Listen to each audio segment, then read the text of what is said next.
আজকের এই প্রোগ্রামটা আয়োজন করার জন্য আয়োজন করতে পারার জন্য আল্লাহর কাছে শুকরিয়া আদায় করছি। বিশেষ করে মঈন ভাইকে অনেক বেশি ধন্যবাদ জানাচ্ছি। মঈন ভাইয়ের সক্রিয় অংশগ্রহণ চেষ্টায় প্রোগ্রামটা আহ হলো। তবে এই প্রোগ্রাম আলোচনার জন্য নিশ্চয়ই আমি নিজেকে এখানে খুব সংকুচিত বোধ করছি। এই প্রোগ্রামের জন্য আরো বিজ্ঞ আরো বিদগ্ধ আলোচক হলে আহ নিশ্চয়ই আমরা অনেক বেশি উপকৃত হতে পারতাম। তা আমাকে যেহেতু প্রথম দায়িত্ব দেওয়া হয়েছে, আমি চেষ্টা করবো আমার জায়গা থেকে আমি যেটুকু জানি বুঝি আমার ক্ষুদ্র জ্ঞান দিয়ে আমি চেষ্টা করবো ইনশাল্লাহ।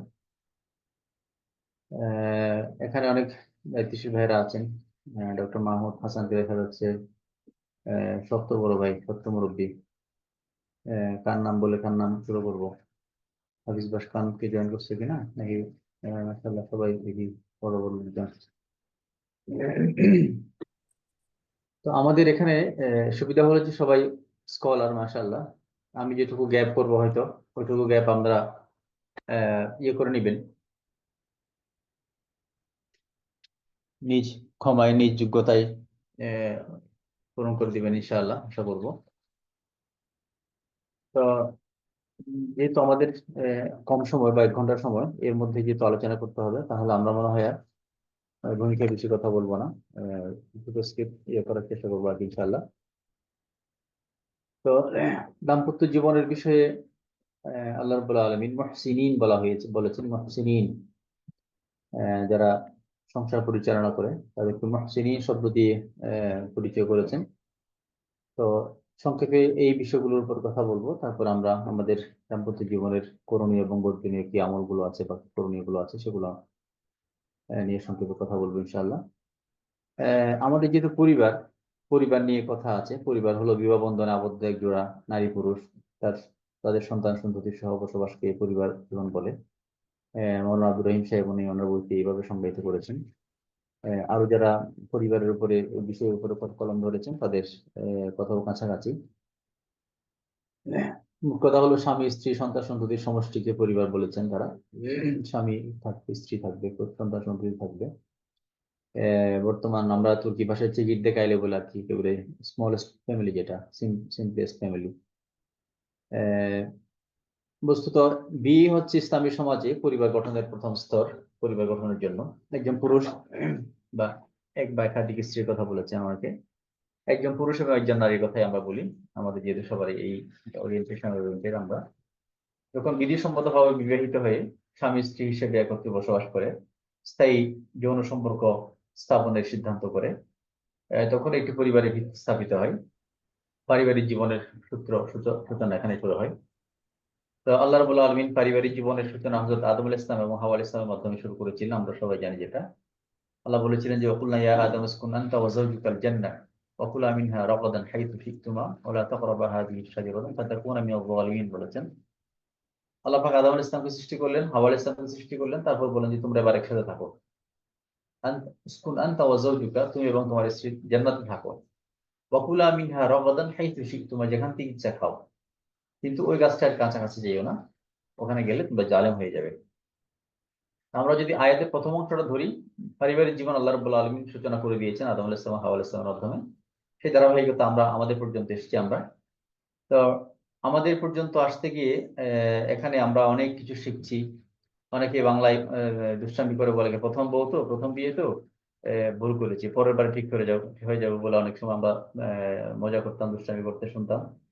তো প্রথম বউই হয় আর কি, সেকেন্ড বউ থার্ড বউ আমাদের সমাজে সোসাইটিতে ইসলামে জায়েজ রাখলেও হয়ে ওঠে না, হয় না।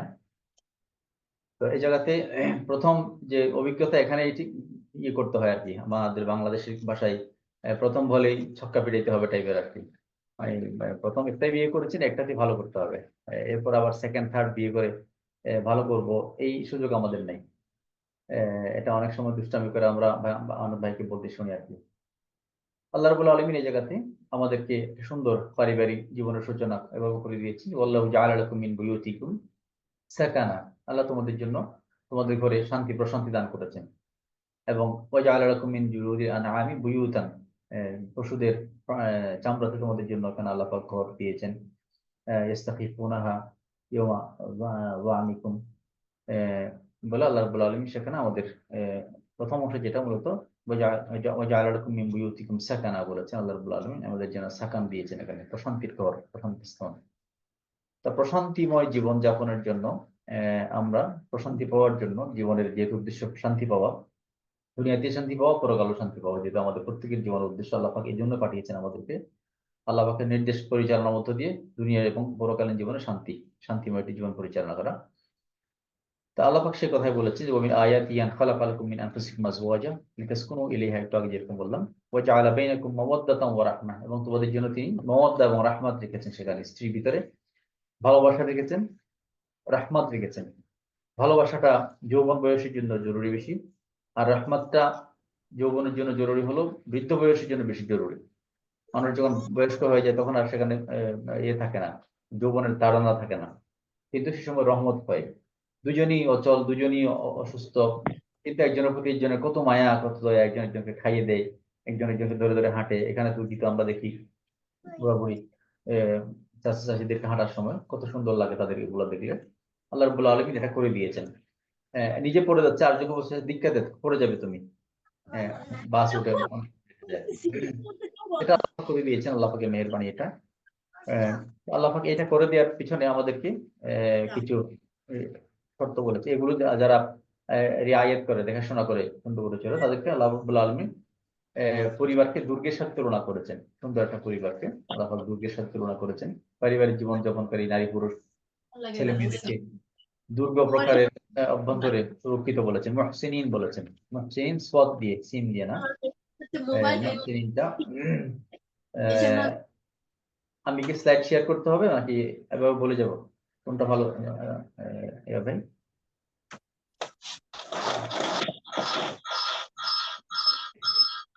স্লাইড সংক্ষেপে শেয়ার করে যায় নাকি? Please। তাহলে সম্ভবত যারা খেয়াল করতে চান এখান থেকে খেয়াল করতে পারলেন। মুহসিনিন বলেছি, মুহসিনিন কারা? আহ, যারা দুর্গ, যেমন শত্রুপক্ষের দুর্ভেদ্য শত্রু সেখানে প্রবেশ করতে পারে না, তার ভিতরে জীবনযাত্রা যেরকম নিরাপদ এবং ভয় ভাবনাহীন, একটা শঙ্কামুক্ত একটা জীবনযাপন মানুষ এর ভিতরে করে, ওটাকে মুহসিন বলেছেন, মুহসিনিন। তো রাগিব ইস্পাহানের একটা ব্যাখ্যা আছে মুহসিনের ব্যাপারে। ওরা কারা? হিসনুন শব্দ থেকে নিয়েছেন। হিসনুন কি? দুর্গ। হিসনুন মানে যে ইদা ইত্তাখাযাল হিসনু মাসকানান, কেউ যখন দুর্গটাকে বাসের স্থান হিসেবে গ্রহণ করে তাকে বলা হয় হিসনুন তাহাসসানা বলে। তাহাসসানা বলা হয় কখন? ইদা ইত্তাখাযাল হিসনু মাসকানান, কেউ যখন তার দুর্গকে বাসস্থান হিসেবে গ্রহণ করে। সেই হিসেবে স্ত্রী বা দাম্পত্য জীবনকে দুর্গের সাথে তুলনা করা হচ্ছে। তো এই জায়গাতে আল্লামা শওকানীর মত আসছে। আল্লামা শওকানী বলেছেন যে আসলু তাহাসসুনি আত-তামান্নু, মানে দুর্গবাসী হওয়ার আসল অর্থ হচ্ছে যে প্রতিরোধ করা, প্রতিরোধ সম্পন্ন হওয়া। যারা দুর্গে থাকছে তাদের একটা সক্ষমতা হলো তারা বহিঃশত্রুকে প্রতিহত করতে পারে।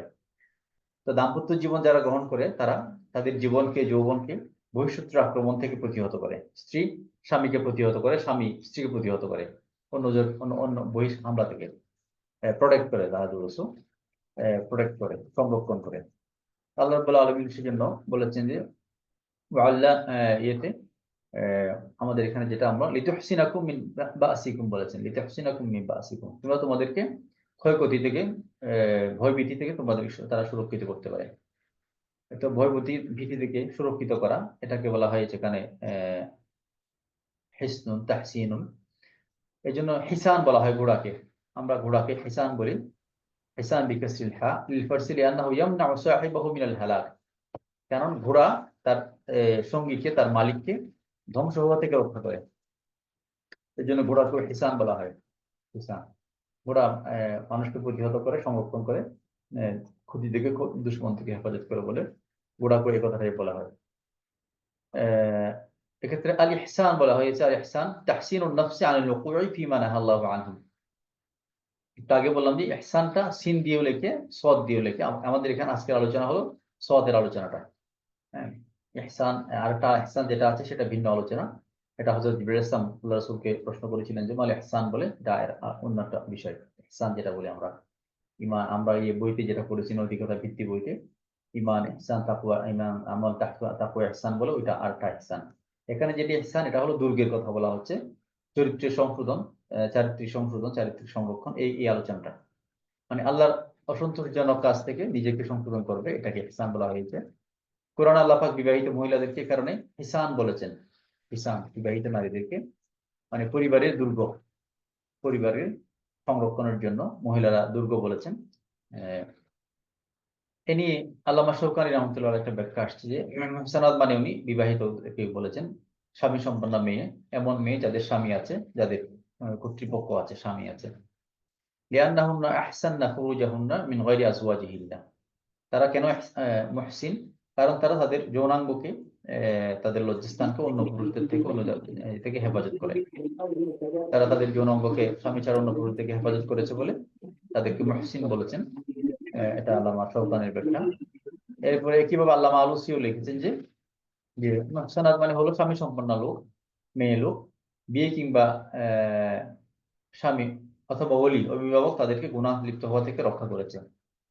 উনি একটু ব্যাপক করেছেন, স্বামীর বাইরেও পরিবারে, স্বামী তো মনে করেন একটা নির্দিষ্ট বয়সে আসলে স্বামী হয়, এর বাইরে আগে তো পরিবারের সাথে আছে, ভাই আছে, বোনের সাথে, ভাইয়ের সাথে, বাবার সাথে আছে, এদেরকে তিনি যুক্ত করেছেন। কেবল মোরাদ বিহিন্না আলা মাশহুরি রাতান আজওয়াজ বলেছেন, ইহসান ওয়া তাজাওউজ আউলিয়া বলেছেন, অভিভাবকরা, এদেরকেও মুহসিন বলেছেন। এখানে পরিবারের সঙ্গে আমরা একটু আগে বলেছি, পরিবার,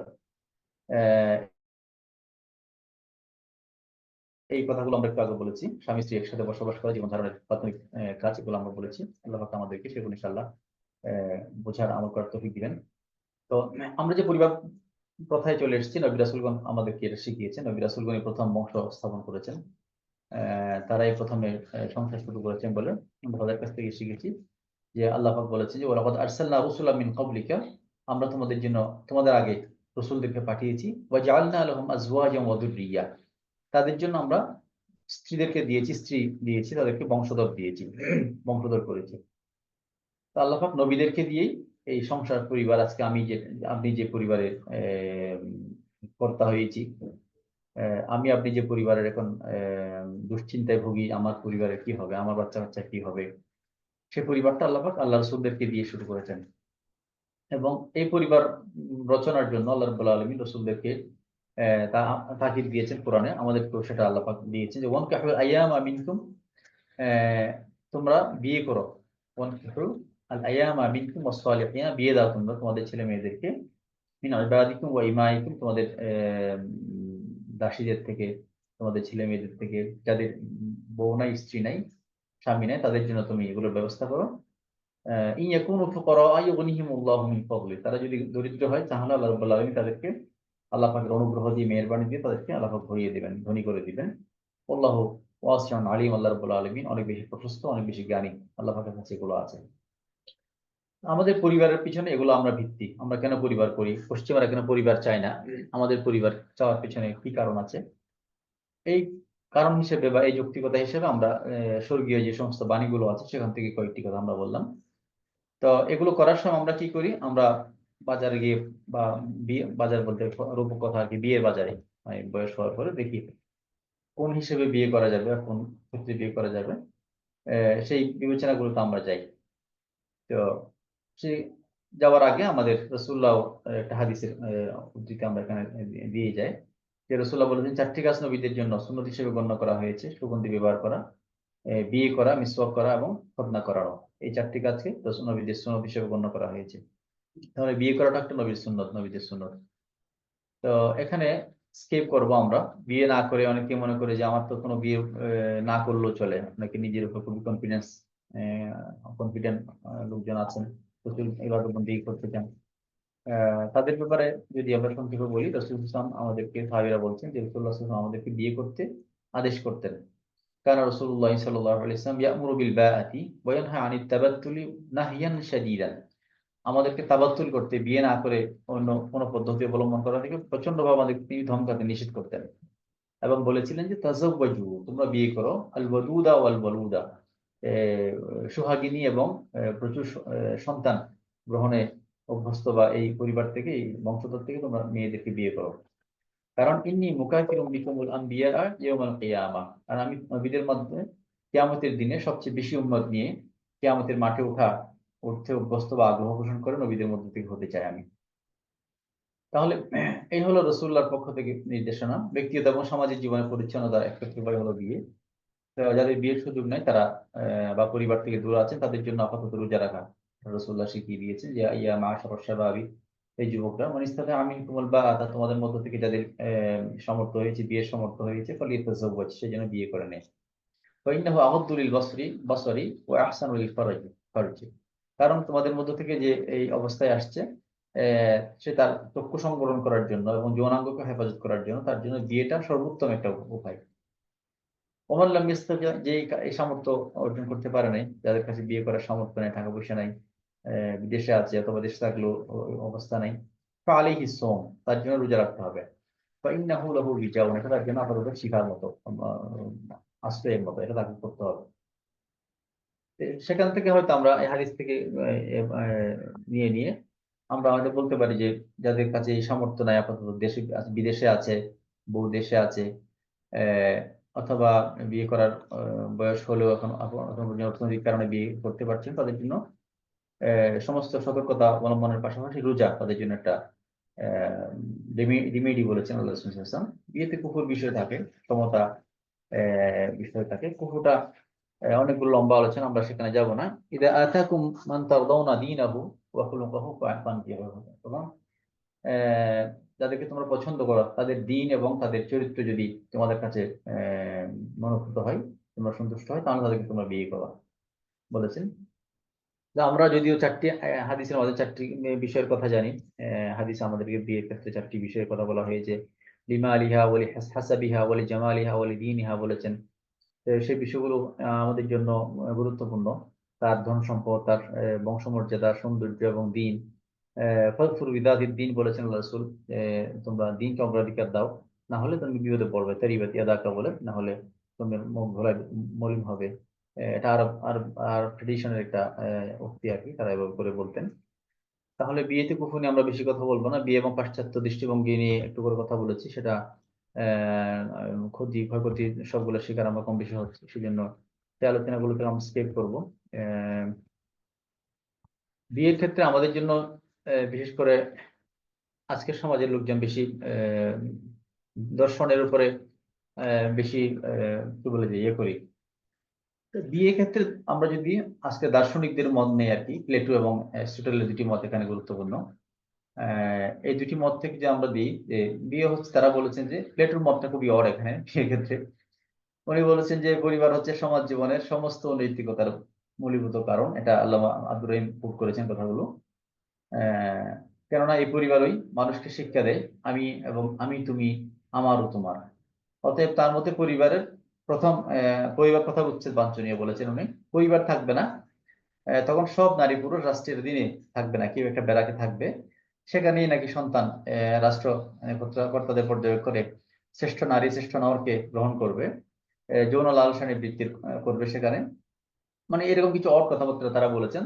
এবং এই জায়গাতে তারা যারা প্লেটোকে উস্তাদ মানতে চান, গুরু মানতে চান, তাদের চিন্তাতে এই বিকৃতিগুলো আসে। এরিস্টটলও কাছাকাছি কথা বলেছে, তবে ওনার কথা একটু ভিন্ন প্লেটো থেকে। তো উনি বলেছেন যে আহ, আহ, মানুষ বিয়ে করবে, মানুষের সামাজিক জীবন প্রয়োজন আছে, মৌলিক প্রয়োজনাবলী পরিপূরণের জন্য তার প্রয়োজন একজন সহকারীর, সাহায্যকারী, সহকর্মী। আর সেই স্ত্রী হতে পারে আহ, তার সর্বপ্রথম এবং সর্বকার সহকারী, সাহায্যকারী।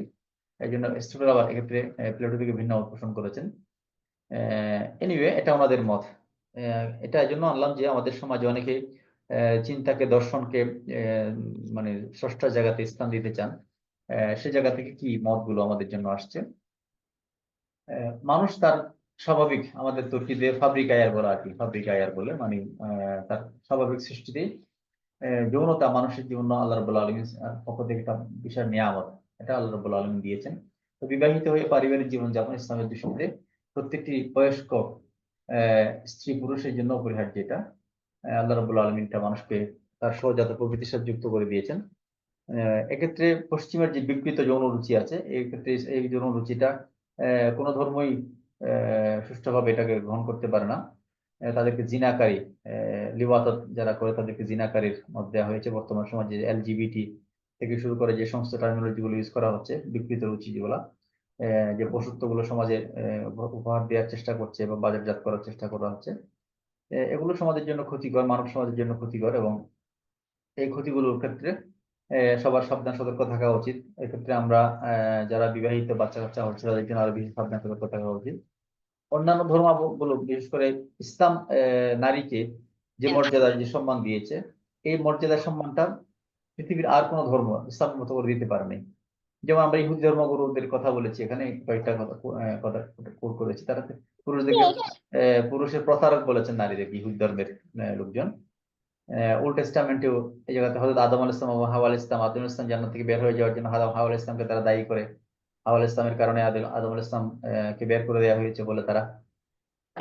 তারপরে ইহুদি সমাজে নারীকে ক্রীতদাস না হলো চাকরানির পর্যায়ে নামিয়ে দেওয়া হয়েছে। তারপরে হলো হিন্দু ধর্মে কিভাবে, হিন্দু ধর্ম মৃত্যু, নরক, বিষ, সর্প, আগুন এর কোনোটাই নারী অপেক্ষা খারাপ এবং মারাত্মক নয় বলেছে হিন্দু ধর্মের প্রাচীন ভারতীয় শাস্ত্রে। একইভাবে আমরা যদি এর দিকে তাকাই, অন্যান্য ধর্ম বলতে ইহুদি সমাজের কথা বলি, খ্রিস্ট ধর্মের কথা যদি বলি, খ্রিস্ট ধর্মে নারীকে চরম লাঞ্ছনার নিমজ্জিত করার জন্য একটা হাতিয়ার বলেছেন নারীকে।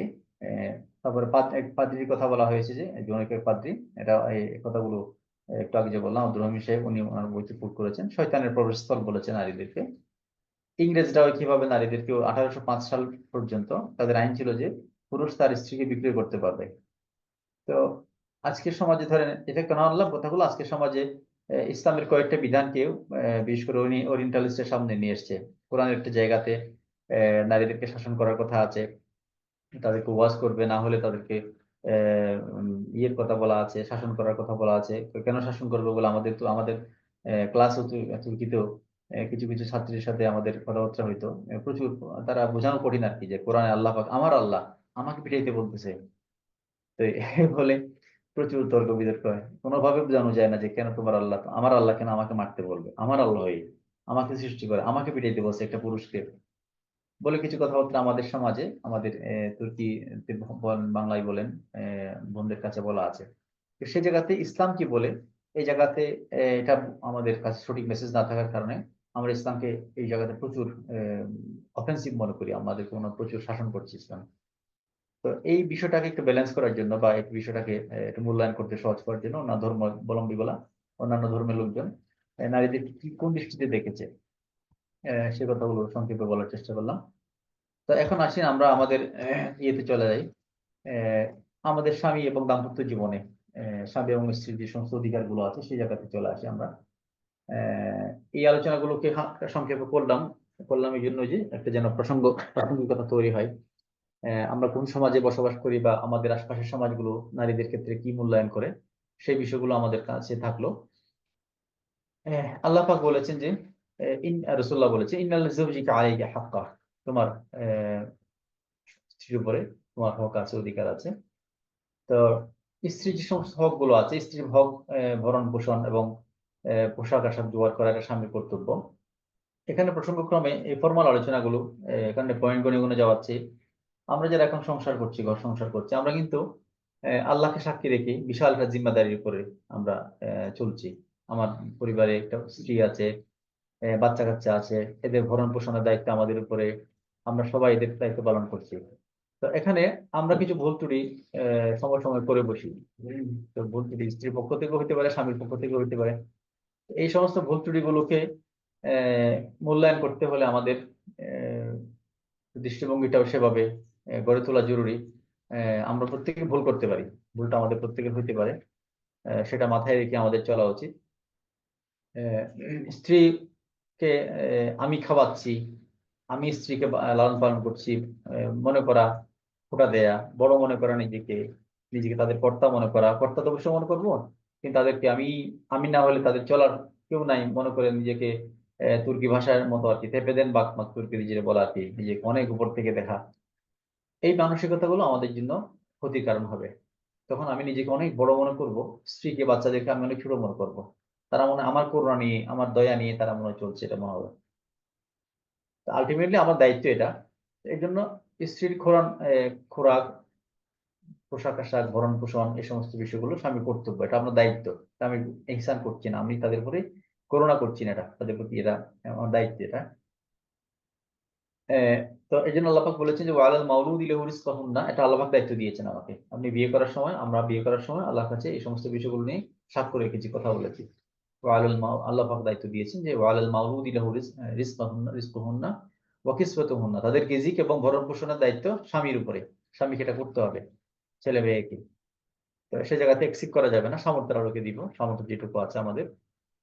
তো এখানে স্ত্রীর খোরাক পোশাকের যাবতীয় ব্যয়ভার বহন করা স্বামীর উপরে ওয়াজিব করে দেওয়া হয়েছে, স্বামীকে করতে হবে এই কাজ। দেখো আজকে তোমাদের জন্য কত খাবার নিয়ে আসছি, খুশি হইতে পারেন, কিন্তু খোটা দেওয়া যাবে না। হ্যাঁ, সে ব্যাপারে সীমা লঙ্ঘন করার সুযোগ নেই। আমাদের সামর্থ্যের ভিতর থেকে আমরা যেটুকু পাই, পুরুষরা স্ত্রীদের, স্ত্রীর জন্য, বাচ্চাদের জন্য এগুলো আমরা নিয়ে আসবো। রাসূল সাল্লাল্লাহু আলাইহি ওয়াসাল্লাম ওটাকে অধিকার বলেছেন। এরপরে স্ত্রীর সাথে ভালো আচরণ করা, এটা প্রথমে বোনদের বিষয় নিয়ে আসছে আর কি। কোনো বোন যেন আমার মাইন্ড না করতে পারে যে ভাইদের পক্ষে বলছেন নাকি, বোনদের পক্ষে কথা বলছেন না, কেউ বললো না আমাদের পক্ষে কথা না আসে, বোনদের আলোচনাটা প্রথমে আসুক। আহ, তো স্ত্রীর সাথে ভালো ব্যবহার করা, ভালো আচরণ করা, এটা আল্লাহর পক্ষ থেকেও আসছে। ওয়াশিরুহুন্না বিল মারুফ বলেছেন আল্লাহ রাব্বুল আলামিন। ওয়াশিরুহুন্না বিল মারুফ, তাদের সাথে ভালো আচরণ করা, স্ত্রীর জন্য সাজসজ্জা করা, ইয়ে বলেছেন এটা, কে বলেছেন, হযরত আলী রাদিয়াল্লাহু আনহু একটা বিষয়, ইবনে আব্বাসের কথা। ইবনে আব্বাস যে একটি নীতি হিসেবে বলেছেন যে ইয়াহসাবু লিকুল্লি মিনাজ যাওজাইন আন ইয়াতাযায়্যানা লিআখার, আহ, স্বামী একজন আরেকজনের জন্য, স্বামী স্ত্রী একজন আরেকজনের জন্য সাজগুজ করবে, একজন আরেকজনের জন্য সাজবে। এখন আমাদের সোসাইটিতে হয়েছে কি, আমরা সাজি হলো আমাদের সোসাইটির মেয়েগুলো সাজে বাইরে আর্কাদাসদেরকে দেখার জন্য, কলিগদেরকে দেখার জন্য, ভার্সিটিতে যাওয়ার সময় হোক বা যেখানে যাওয়ার সময় প্রচুর সাজগুজ করবে, ঘরের ভিতরে আম, অবহেলিত হয়ে থাকবে। তো এ থেকে অশান্তি তৈরি হয়। এই জন্য এই জায়গাতে হযরত ইবনে আব্বাস বলেছেন যে তাদের উচিত হলো একজন আরেকজনের জন্য সাজবে, স্বামী স্ত্রীর জন্য, স্ত্রী স্বামীর জন্য সাজসজ্জা করবে বলেছেন এখানে। আর তাদেরকে দায়িত্ব দিয়েছেন ওয়াশিরুহুন্না বিল মারুফ, স্বামীকে বলেছেন তারা যেন তাদের ব্যাপারে সুন্দর আচরণ করে, ভালো আচরণ করে, কথাবার্তায় ভালো আচরণ, ভরণ পোষণে ভালো আচরণ, যেটুকু আছে সামর্থ্যের আলোকে আন্তরিকভাবে চেষ্টা করবে। ওয়ালাহুন্না মিসলুল্লাযী আলাইহিন্না বিল মারুফ, তিনি বলেছেন স্ত্রী কোনো কথা কাজে কষ্ট করে ধৈর্য ধারণ করবে। আমাদের যে সোসাইটিতে আমরা বসবাস করছি, এই সোসাইটিতে সামাজিকতাকে ব্যালেন্স করে চলা খুবই কষ্ট। সেজন্য এখানে ধৈর্য ধারণ করা, একজন আরেকজনের ব্যাপারে কটু কথাবার্তা, অথবা কেউ কষ্ট পেলে হঠাৎ করে রিয়েকশনে চলে যাওয়া, তোমাকে দেখে নিব, তোমাকে আমি, আচ্ছা ঠিক আছে তোমারও দেখে আসবো বলে এই যে কথাগুলো শুরু হয় আর কি। এই কথাগুলো যদি শুরু হলে তাহলে সমাজে, ঘরে, পরিবারে প্রচন্ড অশান্তি ও বিশৃঙ্খলা শুরু হয়ে যাবে। এর একটা নেগেটিভ ইম্প্যাক্ট হলো আপনার ব্যক্তিগত জীবনে পড়বে, স্বামী স্ত্রী দাম্পত্য জীবনে পড়বে। আর একটা বড় ইম্প্যাক্ট হলো বাচ্চাদের উপর পড়ে। বাচ্চারা এই জায়গাতে মা বাবাকে যদি মেজাজ গরম করে কথা বলে, রাগারাগি করে, একজনের সাথে একজনের অমিল চলে, তাহলে বাচ্চারা এগুলো বুঝে, বাচ্চাদের মনে এগুলো নিয়ে প্রচন্ড নেগেটিভ ইম্প্যাক্ট হয়। তো এগুলো আমাদের না করা উচিত, আল্লাহ পাক আমাদেরকে হেফাজত করবে ইনশাল্লাহ। তো স্ত্রীর বিপদে সহানুভূতিশীল হওয়া স্বামীকে, এটা স্বামীর জন্য জরুরি। আহ স্ত্রীর বিপদে আপদে, রোগীর সুখে তাকে সহানুভূতি প্রদান করা, কারণ আমরা সবাই জানি যে আল্লাহ রাব্বুল আলামিন সৃষ্টিগতভাবে আমাদের স্ত্রীরা বা মা বোনরা মাসে একটা নির্দিষ্ট সময় তারা শারীরিক দুর্বলতায় ভোগেন। এই সময় কারো কারো মেজাজে উম, পরিবর্তন আসতে পারে, হরমোনাল পরিবর্তন ঘটে, শারীরিক বিহেভিয়ারে, কি বলে যে বিহেভিয়ারে পরিবর্তন আসতে পারে। এই জায়গাতে স্বামীকে বোঝা উচিত যে এই সময়টাতে তাকে হেল্প করা উচিত। এটা যদি কেউ না বুঝেন, সে রেগে গেছে আমিও রেগে যাবো, আমি কম করি, আমি কি তোমার সাথে কম পিএইচডি করছে নাকি? হ্যাঁ, আমি এই জায়গাতে মাস্টারি করি, ওই জায়গাতে ব্যবসা করি, এই জায়গাতে আমি একটা পুরুষ মানুষ, তুমি আমার এটা বললা বলে দেখে নেওয়ার জন্য যদি বসে থাকা, তাহলে দেখতে পারবেন দিন শেষে ক্ষতি হবে আপনারই, পুরুষ ভদ্রলোকের। কারণ এই জায়গাতে বাচ্চা কাচ্চার উপর ইম্প্যাক্ট হবে, তার মানসিক স্বাস্থ্যের উপর ইম্প্যাক্ট হবে, মানসিক স্বাস্থ্য শারীরিক স্বাস্থ্যের ক্ষতি করবে। সেখান থেকে হাসপাতাল যেতে পারবেন, ঘন ঘন দৌড়তে পারবেন। এই কাজগুলো আমাদের জন্য ক্ষতিকর। এই জন্য আল্লাহ রাসূল বলেছেন যে মাল্লা ইয়ারহামিন নাস লা ইয়ারহামুল্লাহ, যে আল্লাহ মানুষকে রহম করে না, আল্লাহ রাব্বুল আলামিন তাকে রহম করবেন না। লা ইয়ারহামুল্লাহ আযজা ওয়া জাল্লা। যে মানুষের উপর দয়া করে না, তো মানুষের উপর দয়া করার জন্য আমরা অনেক সময় সুরিয়েলি খুঁজি, আর গানের আসে দয়া করবো আর কি। আমি কেন, আমার ভিতরে ঘরের ভিতরে বউ আছে, তাই একটু দয়া করেন, সমস্যা কি? বাচ্চা কাচ্চা যাদেরকে দয়া করি আমরা, তাদের অসুবিধা কি আছে? বউ অসুস্থ হয়েছে, ঠিক আছে, আমি একটু বাসন পেয়ালাটা আমি ধুয়ে দিলাম। রান্না বান্না যদি টুকটাক পারেন তাহলে করলেন। তো রান্না বান্না আমরা সব পুরুষ এখন বেশি সময় পারতাম। বিয়ে করার পরে একটা বউ আনছি যে এখন এখন আর রান্না বান্না করতে চায় না, এখন সব কাজ বউরে দিয়ে করামো। প্রয়োজনে মাকে দিয়া ঘর থেকে ফোন করাইয়া বকা দিবাম বউরে, হ্যাঁ রান্না করছ না কেন তুই, বা তুমি রান্না করো না কেন, ঠিক সময় আমার পোলার খাওয়ান দেয় না কেন, বলে মারও দিয়া শাসন করে দিব। তো মারও দিয়ে শাসন করাইলে সমাধান হয় না, তো সে তো অসুস্থ এখন, তাকে একটু হেল্প করি আমরা, এই কাজটা আমরা করতে পারি। তারপরে আহ, আজকে যদি আপনি হেল্প করেন, অটোমেটিক্যালি আপনি একদিন অসুস্থ হলে আপনার ওয়াইফ, আপনার বাচ্চা কাচ্চা আপনাকে হেল্প করবে। এটা প্রকৃতির একটা প্রতিদান্ত, এটা আমাদের খেয়াল রাখা উচিত। তারপরে স্বামী স্ত্রী পরস্পরের ক্ষেত্রে আহ, খেয়াল রাখার আরেকটা বিষয় হলো যে আহ, আবেগ উচ্ছ্বাসের বিষয়গুলোতে মনোযোগ দেয়া। বিশেষ করে স্ত্রীদের ক্ষেত্রে হয়তো তোমার একটা বিষয় আসছে এখানে। একদিন এক মহিলা, মহিলা হযরত উমরের কাছে এসে প্রচুর কাতর হয়ে কথাবার্তা বলছেন। আহ, তখন তিনি হযরত উমর রাদিয়াল্লাহু আনহু ওই মহিলার কথাবার্তা শুনে খুবই আবেগপ্রবণ হলেন, এবং উনি ওনার মেয়েকে হাফসাকে, উম্মুল মুমিনিন হযরত হাফসা রাদিয়াল্লাহু আনহাকে জিজ্ঞেস করেছেন যে কাম আকসারু মা তাসবিরুল মারআতু আন যাওজিহা, একটা মহিলা তার স্বামী থেকে কতদিন দূরে থাকতে পারে? فقالت 6 أشهر أو 4 أشهر, তিনি বলেন সর্বোচ্চ 6 মাস অথবা 4 মাস। তখন হযরত উমর বলেছেন فقال عمر لا أحبس أحدا من الجيوش أكثر من ذلك, আমার সৈন্যদের থেকে আমি কাউকে এর চেয়ে দীর্ঘ সময় দূরে রাখবো না, মানে স্ত্রীদের থেকে আটকে রাখবো না। অনেক সময় রাষ্ট্রীয় কাজে, সামরিক কাজে আহ, সৈন্য হিসেবে পাঠাই না, সৈন্য হিসেবে পাঠাইলে মনে করেন বউ থেকে, ঘর থেকে 6 মাস, 1 বছর, 2 বছরের জন্য দূরে চলে যাই আমরা, বা যেতে হইতো। এক্ষেত্রে হচ্ছে উমর বললেন যে আমি ওই ঘটনার পরে বুঝলাম যে একটা মেয়ে সর্বোচ্চ 4 মাস অথবা 6 মাস তার নিজেকে ধৈর্য ধারণ করতে পারে, এর বাইরে যেন মুসলমানরা যেন এবারে ইয়ে না করে। এরপর তিনি সবখানে ফরমান পাঠিয়ে দিলেন, ফরমান নির্দেশ জারি করলেন যে তারা এরপর থেকে যেন কেউ 4 মাস অথবা 6 মাসের বেশি যেন আহ স্ত্রী থেকে দূরে না থাকে। এই জায়গাতে কোরআনের একটা বিষয় আসছে, লিল্লাযিনা ইউলুনা মিন নিসাইহিম তারাব্বুসু আরবাআতা আশহুর, বলেছেন যে সমস্ত লোক তাদের স্ত্রীদের সম্পর্কে কসম খেয়ে বসে যে তাদের সাথে দেখা সাক্ষাৎ ইত্যাদি করবে না, রাগারাগি করেছে, মন খারাপ করেছে, তাদের জন্য 4 মাসের মেয়াদের অপেক্ষা করা হবে। 4 মাস পর্যন্ত তারা সর্বোচ্চ অপেক্ষা করতে পারবে। এরপর যদি ফিরে আসে তবে আল্লাহ রাব্বুল আলামিন ক্ষমা করবেন, দয়ালু, আল্লাহ পাক দয়ালু। আর তারা যদি তালাক দেওয়ার সিদ্ধান্ত নিয়ে থাকে তবে আল্লাহ পাক সব শোনেন এবং জানেন বলেছেন, আল্লাহ গফুরুর রহিম বলেছেন। তাহলে এর থেকে বুঝলাম যে স্বামী স্ত্রী যে রাগারাগি করে, তাহলে সর্বোচ্চ 4 মাস এর মধ্যে এই বিষয়ে সিদ্ধান্ত হয়ে যাওয়া জরুরি। আহ, এটা আমরা এখান থেকে বুঝতে পারলাম। অনেক সময় অনেকে কসম করে স্ত্রীর সাথে যৌন সম্ভব সম্ভব না করা বা স্ত্রীর সাথে সঙ্গ না দেওয়ার বিষয় থাকে। এই সময়টা 4 মাস, এর চেয়ে বেশি বাহাদুরি করতে গেলে সংসার ভেঙে ফেলার ব্যাপারে নির্দেশনা আছে। পুরুষদের এক্ষেত্রে খেয়াল রাখা উচিত। আমাদের সমাজে আলহামদুলিল্লাহ আমাদের মা বোন গুলা অত স্ট্রিক্ট হয় না, তারা একটু সফটনেস প্রদর্শন করে, পুরুষরাও সেরকম। শয়তান প্রবেশ না করলে আর কি, মাঝখানে শয়তান ঢুকে আমাদের সংসার নষ্ট না করলে আমরা ধৈর্য ধারণ করার চেষ্টা করি। বিশেষ করে বাংলাদেশ থেকে বিভিন্ন দেশে যাই, এখানে আসে, এখান থেকে অন্যদিকে যায়, তো সেই জায়গাতে আমাদের মা বোনরা ধৈর্য ধরবে, তো ধৈর্য ধরবে কদিন। এই জায়গাতে পুরুষদের খেয়াল রাখা উচিত যে তাদের নর্মাল নেচার ক্ষমতা হলো, ন্যাচারাল ক্ষমতা হলো 4 মাস পর্যন্ত তারা ধৈর্য ধরতে পারে।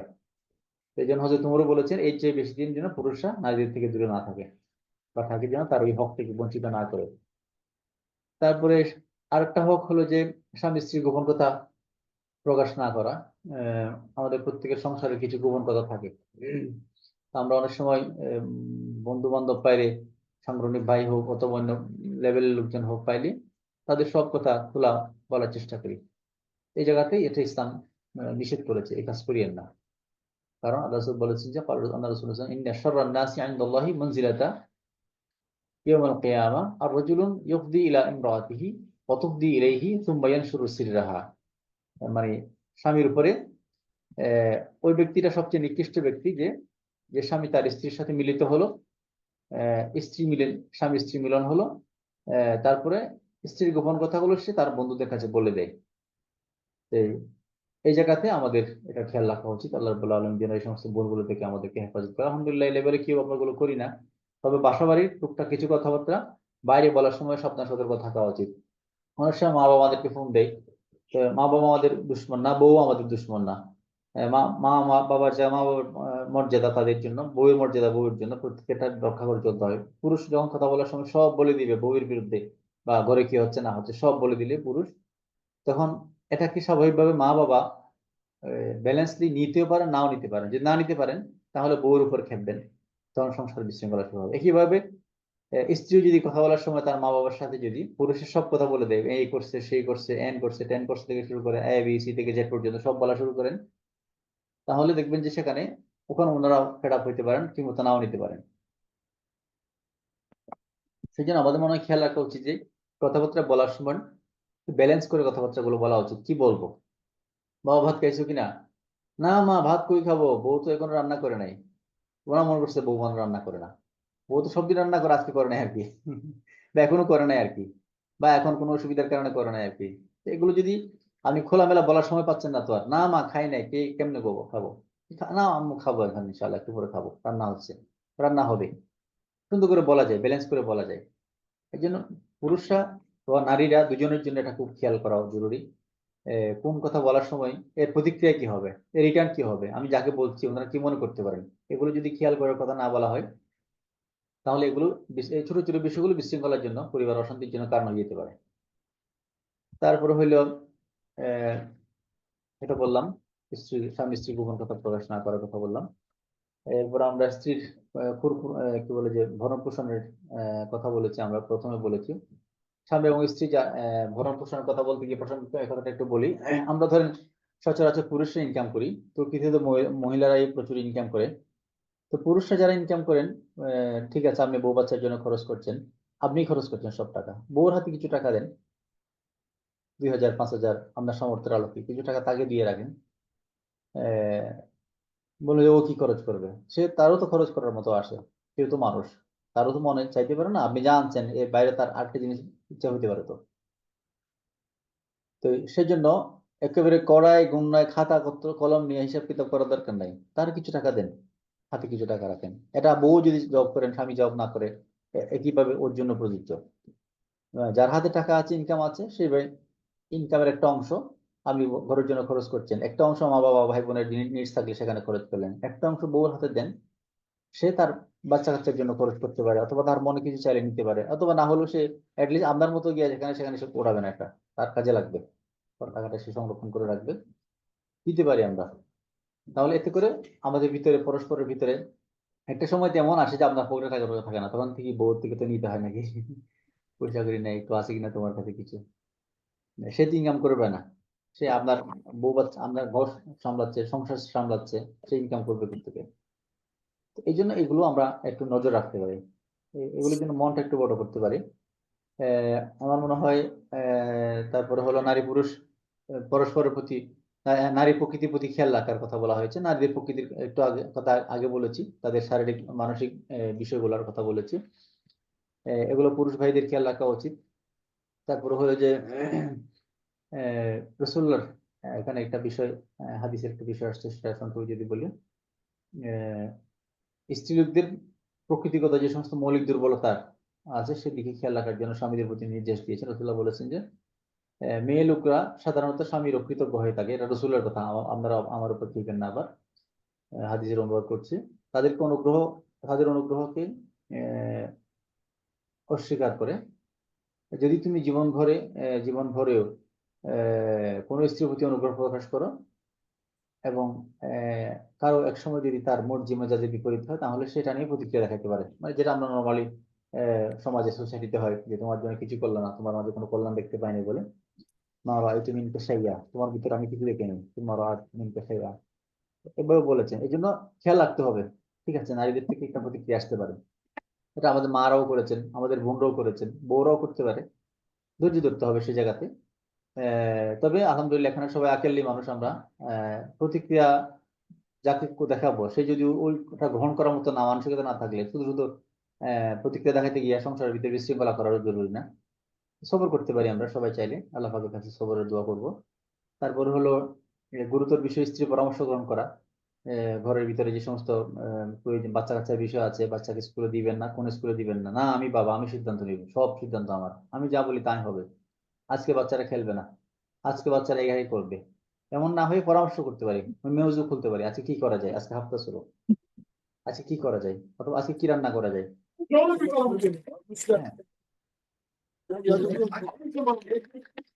একটা সাউন্ড আসছে, কিছু বলছেন?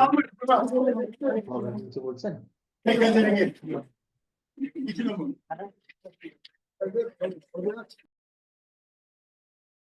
জি ওস্তাদ, আমি মিউট করেছি।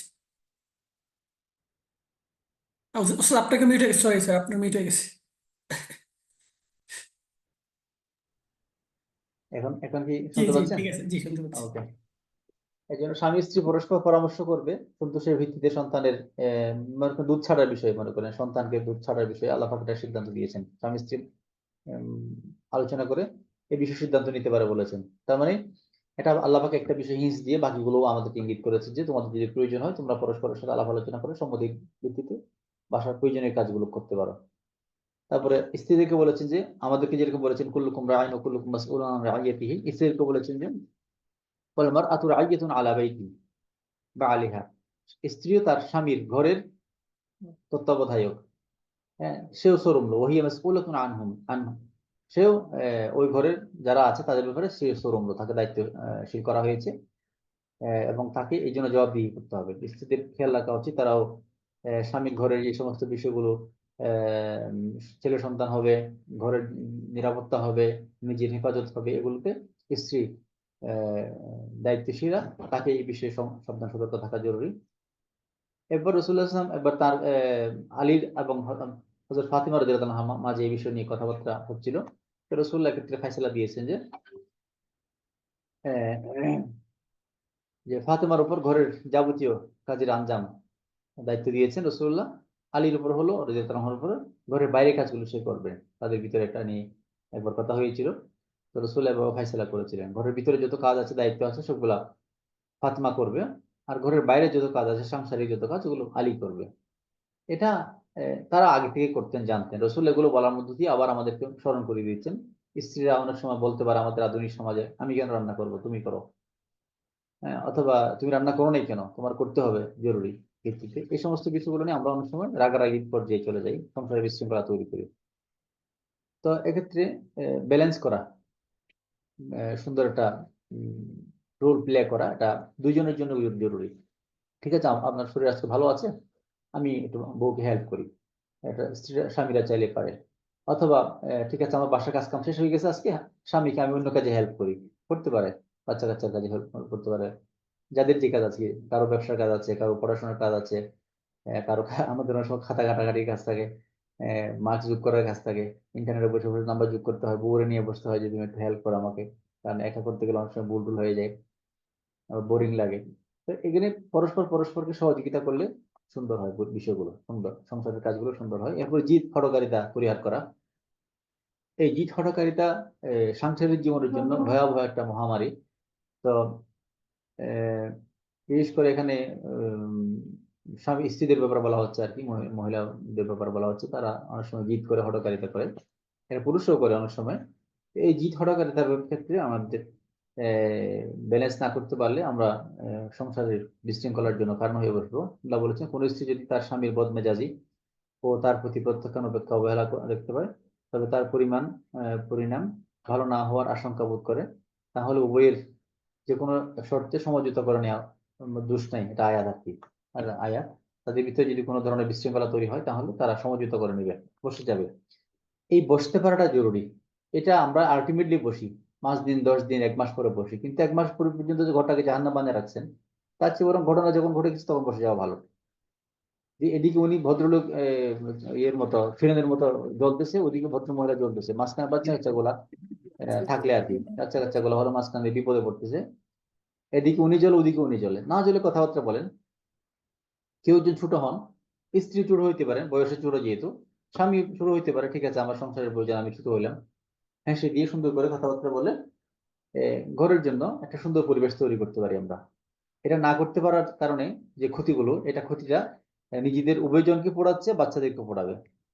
তারপর হলো সহাস্যবোধনে স্বামী স্ত্রী পরস্পরকে অভ্যর্থনা জানানোর কথা বলা হয়েছে। বাইরে স্কুল যাবে, অফিসে যাবে, একটু হাউস গেল দিন, বা তুর্কি আমরা যেটা ওয়েলকাম বলা, সুন্দর করে হাসি মুখে। এদিকে স্বামী, ও ঠিক আছে খুলো, বাচ্চাদেরকে বলে দিলেন, খুলে দাও, খুলে দিছে। তো উনি এদিকে এসে বসে ওনার কাজ করছেন, ভদ্র মহিলা ভদ্র মহিলার কাজ করছে, অথবা ভদ্র পুরুষের কাজ করছেন, কেউ কারোর প্রতি খবর নাই। এমন না হইয়া পরস্পরকে ওয়েলকাম করা। বউ কোনো কাজ যাচ্ছে, ঠিক আছে, একটু ক্ষুদ্র আগায় দিলেন, ফি আমানিল্লাহ বললেন, বোঝা টোঝা থাকলে একটু গাড়িতে উঠে দিলেন, বা দোড়া পর্যন্ত পৌঁছে দিলেন, যার যেখানে প্রয়োজন আছে। এই কাজগুলো সাংসারিক জীবনের জন্য সৌন্দর্য। এই কাজগুলো আমাদের করা উচিত। এগুলো না করতে পারলে, ইগো নিয়ে থাকলে, তাহলে সেখানে অশান্তি হয়, বিশৃঙ্খলা হয়। তারপরে স্বামী অথবা স্ত্রীর কোনো গুণ থাকলে স্বীকৃতি দেয়া, যে তুমি খুব সুন্দর রান্না করতে পারো মাশাআল্লাহ, অথবা তুমি সুন্দর আঁকতে পারো, তুমি খুব সুন্দর বাচ্চাদের পড়াইতে পারো, হ্যাঁ তোমার ঘরটা খুব সুন্দর পরিষ্কার পরিচ্ছন্ন করতে পারো। এই সমস্ত স্বীকৃতিগুলো আমরা বউদেরকে দিতে পারি, বউরা জামাইদেরকে দিতে পারে। তাহলে এই জায়গাটা একটু সুন্দর হয়। কারণ এটা না করতে পারলে উল্টা যেটা করি, এটা দোষ দেওয়ার জন্য বসে থাকে, হ্যাঁ লবণ তো হয় নাই ঠিক মতো, খাবারে লবণ দাও নাই, ওদিনও দাও না, আজকেও দাও নাই, মেহমান আসছে, হ্যাঁ চাটা মজা করতে পারলাম এখন।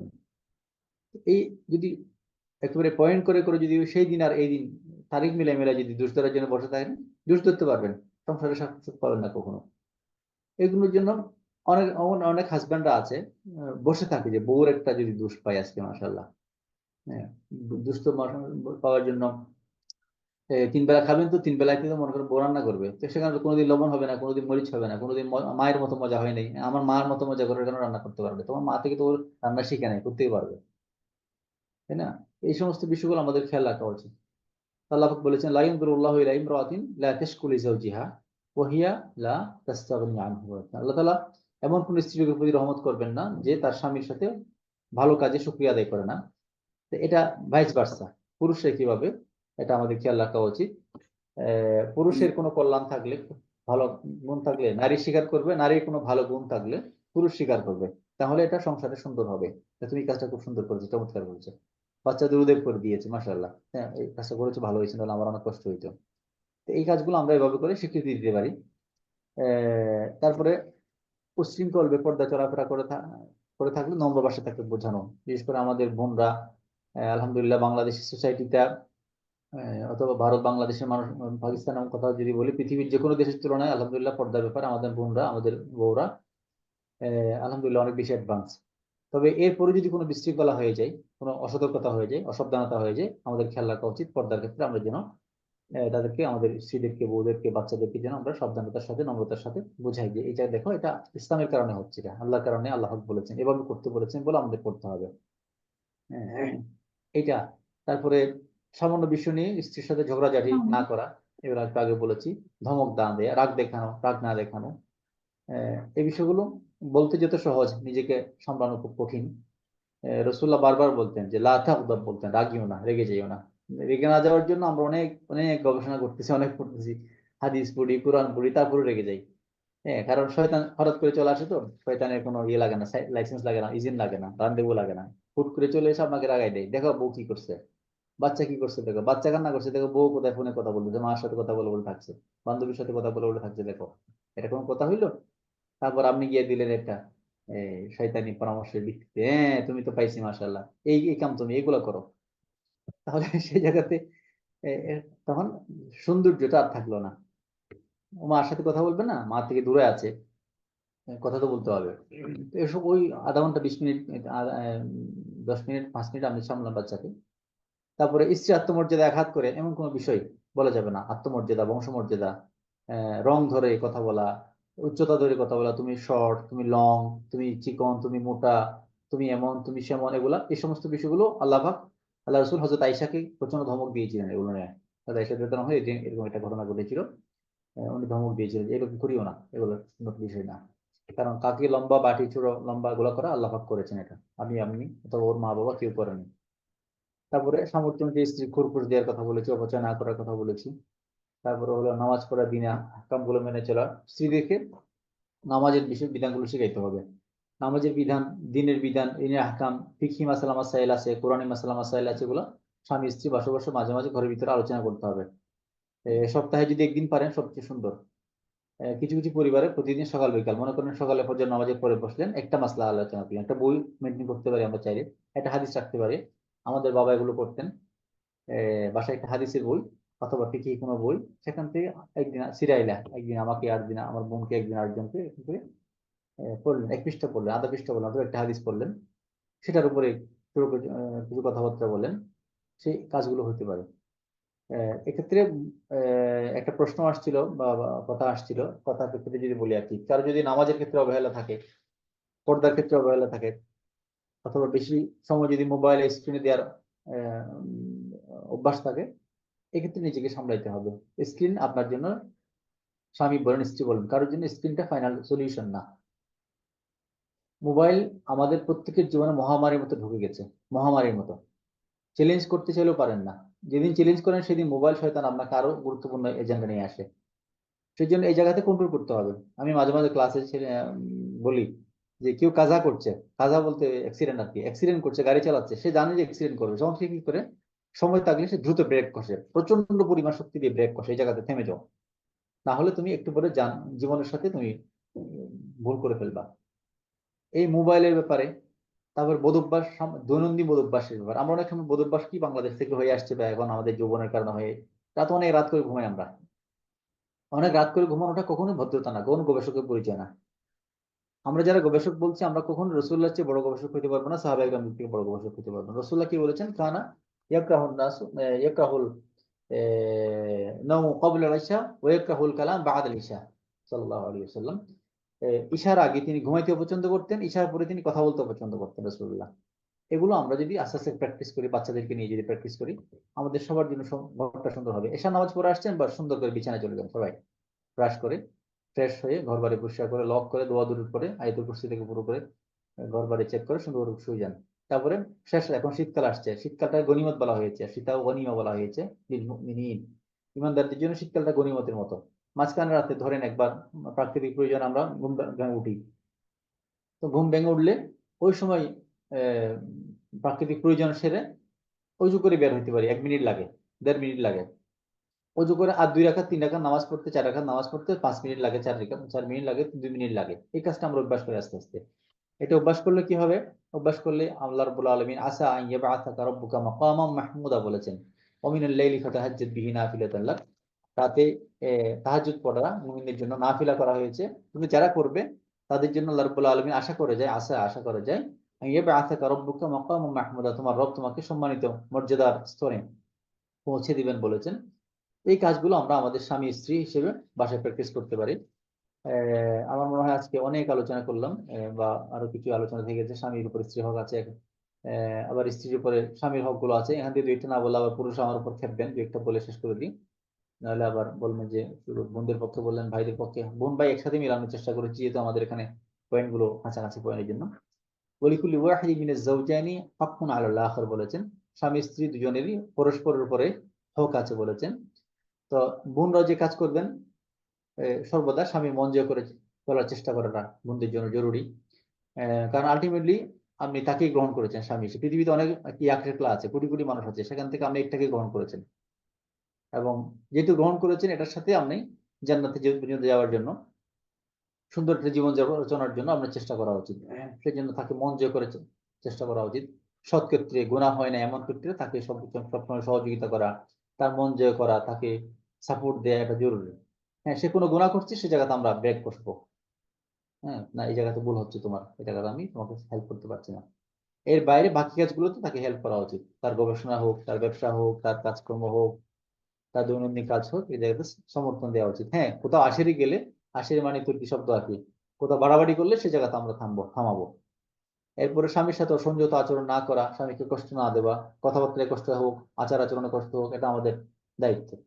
শরীর সম্মতভাবে প্রত্যেক কাজে স্বামীর অনাগত্য করা, গুনাহ এবং শরীয়ত বিরোধী কাজ থেকে বেঁচে থাকা। স্বামীকে যদি স্বামীর ভিতরে যদি এরকম দুর্বলতা থাকলে তাকে বোঝানো, যে দেখো তোমার এই আচরণটা কিন্তু সুন্দর হচ্ছে না। মনে করেন আমরা স্বামীরা কি করি, বাইরে থেকে আসছি বলে প্রচন্ড হাওয়াই ঢুকি আর কি। ঠিক আছে, সারাদিন ক্লাস নিয়েছি, ফলাফল পড়াইছি, এখন বাসায় এসে আজকে একটু মোবাইল দেখবো। তো মিয়া, বাসায় এসে তোমার জন্য, তোমার সাথে কথা বলার জন্য তোমার বউ 18 ঘন্টা 15 ঘন্টা ধরে বসে আছে, একটু কথা বলো না। এই আমরা করি না অনেক সময়। একইভাবে বাচ্চারা ওইরকম, বাচ্চারা আব্বুর সাথে খেলার জন্য বসে থাকে সকাল থেকে সন্ধ্যা পর্যন্ত। তখন এসে যদি আমরা আবার মোবাইলের ওই নিউজ সেই নিউজ নিউজ একটু দেখতে হবে, এটার জন্য টাইম বের করেন, সবাই মিলে দেখেন, তখন সবাই মিলে ব্যস্ত থাকলো। এটা বোনদের জন্য ভাইদের জন্য সেম। এরপরে প্রয়োজন অতিরিক্ত ভরণ পোষণ দাবি না করা, কারণ পুরুষের ইনকাম যা এটা ব্যালেন্স করে চলতে হবে। এর বাইরে যদি কিছু দাবি করলে দিতে পারবে না। আল্লাহ পাকের সময় রিজিক বাড়াই দিবেন, দোয়া করবেন সবাই মিলে। যখন আল্লাহ পাক রিজিক বাড়িয়ে দেবেন তখন আমরা সবাইটা পাবো, দেখবো। এর আগে যেটুকু আছে এটুকু নিয়ে সন্তুষ্ট থাকতে হবে। এটুকু নিয়ে একটা সুন্দর জীবন আল্লাহ পাক আমাদেরকে দিবেন ইনশাআল্লাহ। তারপর পরপুরুষের সাথে কোনো ধরনের সম্পর্ক না রাখা, এটা খুব জরুরি। এটা আমাদের জন্য বর্তমান পৃথিবীতে মুসলিম নারীদের জন্য এটা প্রচন্ড চ্যালেঞ্জ হয়ে আসছে। আলহামদুলিল্লাহ আমাদের এই জায়গাতে তো আগে যেরকম বললাম, ভারতীয় মহাদেশের বাংলাদেশি পাকিস্তানি মানুষদের জন্য আমরা পূর্বের অঞ্চল মানুষগুলো এখনো পর্যন্ত আলহামদুলিল্লাহ এই জায়গাতে ভালো আছি। তো এই জায়গাতে যেন আগের কারোর সাথে কোনো ধরনের, যদি আল্লাহ না করুক থেকেও থাকে, সেই জায়গাতে যেন কন্টিনিউ না করে বিচ্ছিন্ন থাকা জরুরি। তারপরে স্বামীর অনুমতি ছাড়া কাউকে কারো ঘরে যাওয়া, কারো ঘর থেকে কাউকে ঘরে এলাও করা, এগুলো করা যাবে না স্বামীর অনুমতি ছাড়া। কংস হোক আত্মীয় স্বজন হোক যেখানে যাবে অনুমতি নিয়ে যাব। কেন কি হয়েছে, সবসময় অনুমতি নিতে হবে কেন? যদি ওই মোড়ে চলে গেলে তখন স্বামীও দেখবেন যে অনুমতি ছাড়া, আপনার অনুমতি ছাড়া আর জায়গায় ঢুকে যাচ্ছে। যেহেতু একজন যেহেতু সুযোগ দিচ্ছেন, দরজা দেয়ালটা ভেঙে গেল, এই জায়গাতে আমরা এগুলো করবো না ইনশাল্লাহ। তারপরে হলো ঘর থেকে বের হওয়ার সময় দোকানে যান, মসজিদে যান, ব্যবসায় যান, যেখানে যান একটু বলে যাওয়া, ঠিক আছে আমি এখন এই কাজে যাচ্ছি। এটা এটা বন্ধন, এই বন্ধনগুলো যদি আপনি ফিকে করে ফেলেন, হাজবেন্ড হোক ওয়াইফ হোক, দেখবেন যে এইগুলো ফিকে করে ফেললে তারপর আরো আরো বড় বড় দুর্বলতাগুলো তে আমরা পা দেওয়ার জন্য সাহস পাবো, আল্লাহ না করুক।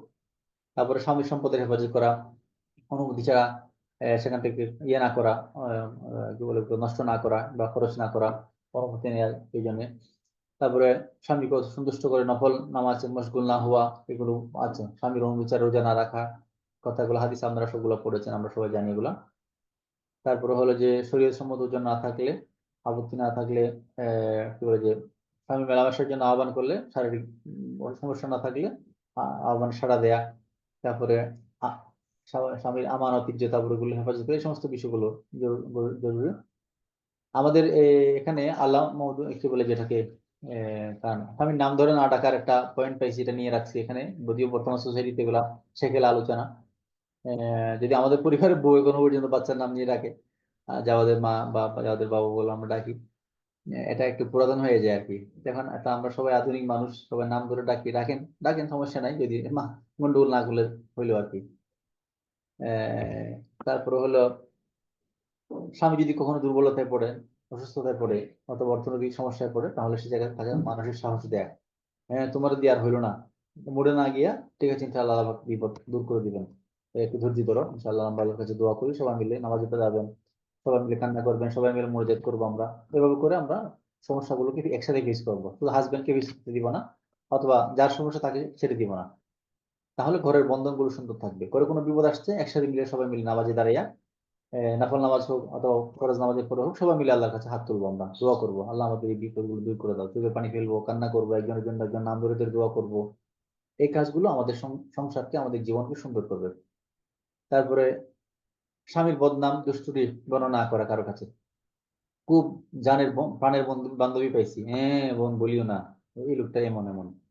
অথবা উল্টা, হ্যাঁ বউর জন্য পারি না, এই এই মুডে ঢুকলে তাহলে সেই জায়গাতে রেকর্ড হয়ে যাবে। কিন্তু আপনার বান্ধবী যে আগে বিশ্বাস করছেন না, ওর পেটটা এমন বদজমি পেট, সে আরেকজনকে বলবে, এটা তার হাজবেন্ডকে বলবে, হাজবেন্ড আরেকজনকে বলবে, এরকম করতে করতে কাউকে বলিও না, শুধু তোমারও বলছি বলে যে কাজগুলো আমরা করি আর কি। এই কাজগুলো খুব দ্রুত ছড়াই, এই জন্য এই কাজগুলো করা যাবে না। আল্লাহ পাক আমাদেরকে হেফাজত করুন। তারপরে শাশুড় শাশুড়িকে সম্মান দেয়া, বউ হাজবেন্ডের শাশুড় শাশুড়িকে, হাজবেন্ড বউ ওয়াইফের শাশুড় শাশুড়িকে মা, আমরা যদি মা বলে ডাকি, অনেকে খালা মা বলে ডাকে, যে যেমন ডাকুক না কেন, ভক্তি শ্রদ্ধা যেন কম না হয়। কারো বিষয় যেন আহ, কারো অসুস্থতায় রুগ্নতায় কোনো বিপদ আপদে যেন এটাকে ওর সমস্যা আমার না, এরকম যেন আমরা মনে না করি এটা আমারই সমস্যা। সমাধান করার জন্য যদি কোনো সামর্থ্য থাকে, অর্থকরী হোক অথবা অন্য কোনো যুক্তি বুদ্ধি হোক, সেখানে সরাসরি অংশগ্রহণ করে তাকে হেল্প করার চেষ্টা করা উচিত আমাদের। এতে করে পারিবারিক বন্ধনটা সুন্দর হয়। তারপরে হলো সন্তান লালন পালন অবহেলা না করা। হ্যাঁ সন্তান, আমি তো ইনকাম করছি, দিছি তো, তোমার বাজার নিয়ে আসছি না, ফলাফলের জন্য বই কিনে দিয়েছি, কাপড় কিনে দিয়েছি, আর কি চাও তুমি, তুমি ভালো বাচ্চা কাচ্চাকে, এমন না করে দৈনন্দিন নখদর্পণে রাখা বাচ্চাকে কি কি কতটুকু করেছেন, কতটুকু করলাম, আমার কি করণীয়, আমার কিছু বলা আছে কিনা, বাচ্চাগুলো এগুলো করতে পারছে কিনা, হম, আমি কি কি করবো কিনা, আমার কিছু হেল্প দরকার আছে কিনা, বলে এই জায়গাতে আমরা যদি খুব সাবধান সতর্ক থাকি, ইনশাল্লাহ পরিবারটা সুন্দর থাকবে। আর মায়েদের কাজ কি, অল ওয়ালিদাতু ইউরদিউনা আওলাদাহুন্না হাওলাইনি কামিলাইন। উস্তাদ, আলোচনা তো অনেক লম্বা হয়ে যাচ্ছে মনে হয়, এখন শেষ করে দিই নাকি, এইগুলো শেষ হবে না ইনশাল্লাহ। জি উস্তাদ, আ- কিছু প্রশ্নোত্তর আছে। আমি মনে হয় প্রশ্নগুলো এটুকুতে শেষ করি ইনশাল্লাহ। জি ইনশাআল্লাহ। এখন আপনাদের যদি কোনো কথা থাকে বা সংশোধন থাকে, কথা থাকলে ইনশাল্লাহ আসতে পারেন। আলহামদুলিল্লাহ রাব্বিল আলামিন। জাযাকুমুল্লাহ খাইর উস্তাদ, অনেক চমৎকার করে আমাদের মধ্যে বিষয়টাকে উপস্থাপন করার জন্য। তো কিছু প্রশ্ন এসেছে আমাদের লিংকে, আমি প্রশ্নগুলো পড়বো। আপনি প্রভূত করে যদি উত্তর দেন তাহলে ভালো হবে। আর যে ভাইরা এখানে আছেন, আপনারা যদি কোনো প্রশ্ন করতে চান, আপনারাও হ্যান্ড রেজ করে প্রশ্ন করতে পারবেন।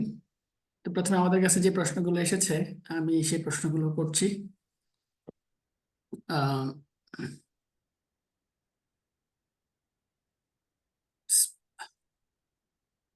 জি, একজন ভাই প্রশ্ন করেছেন, my wife don't wants to read Quran and hadith by her own will.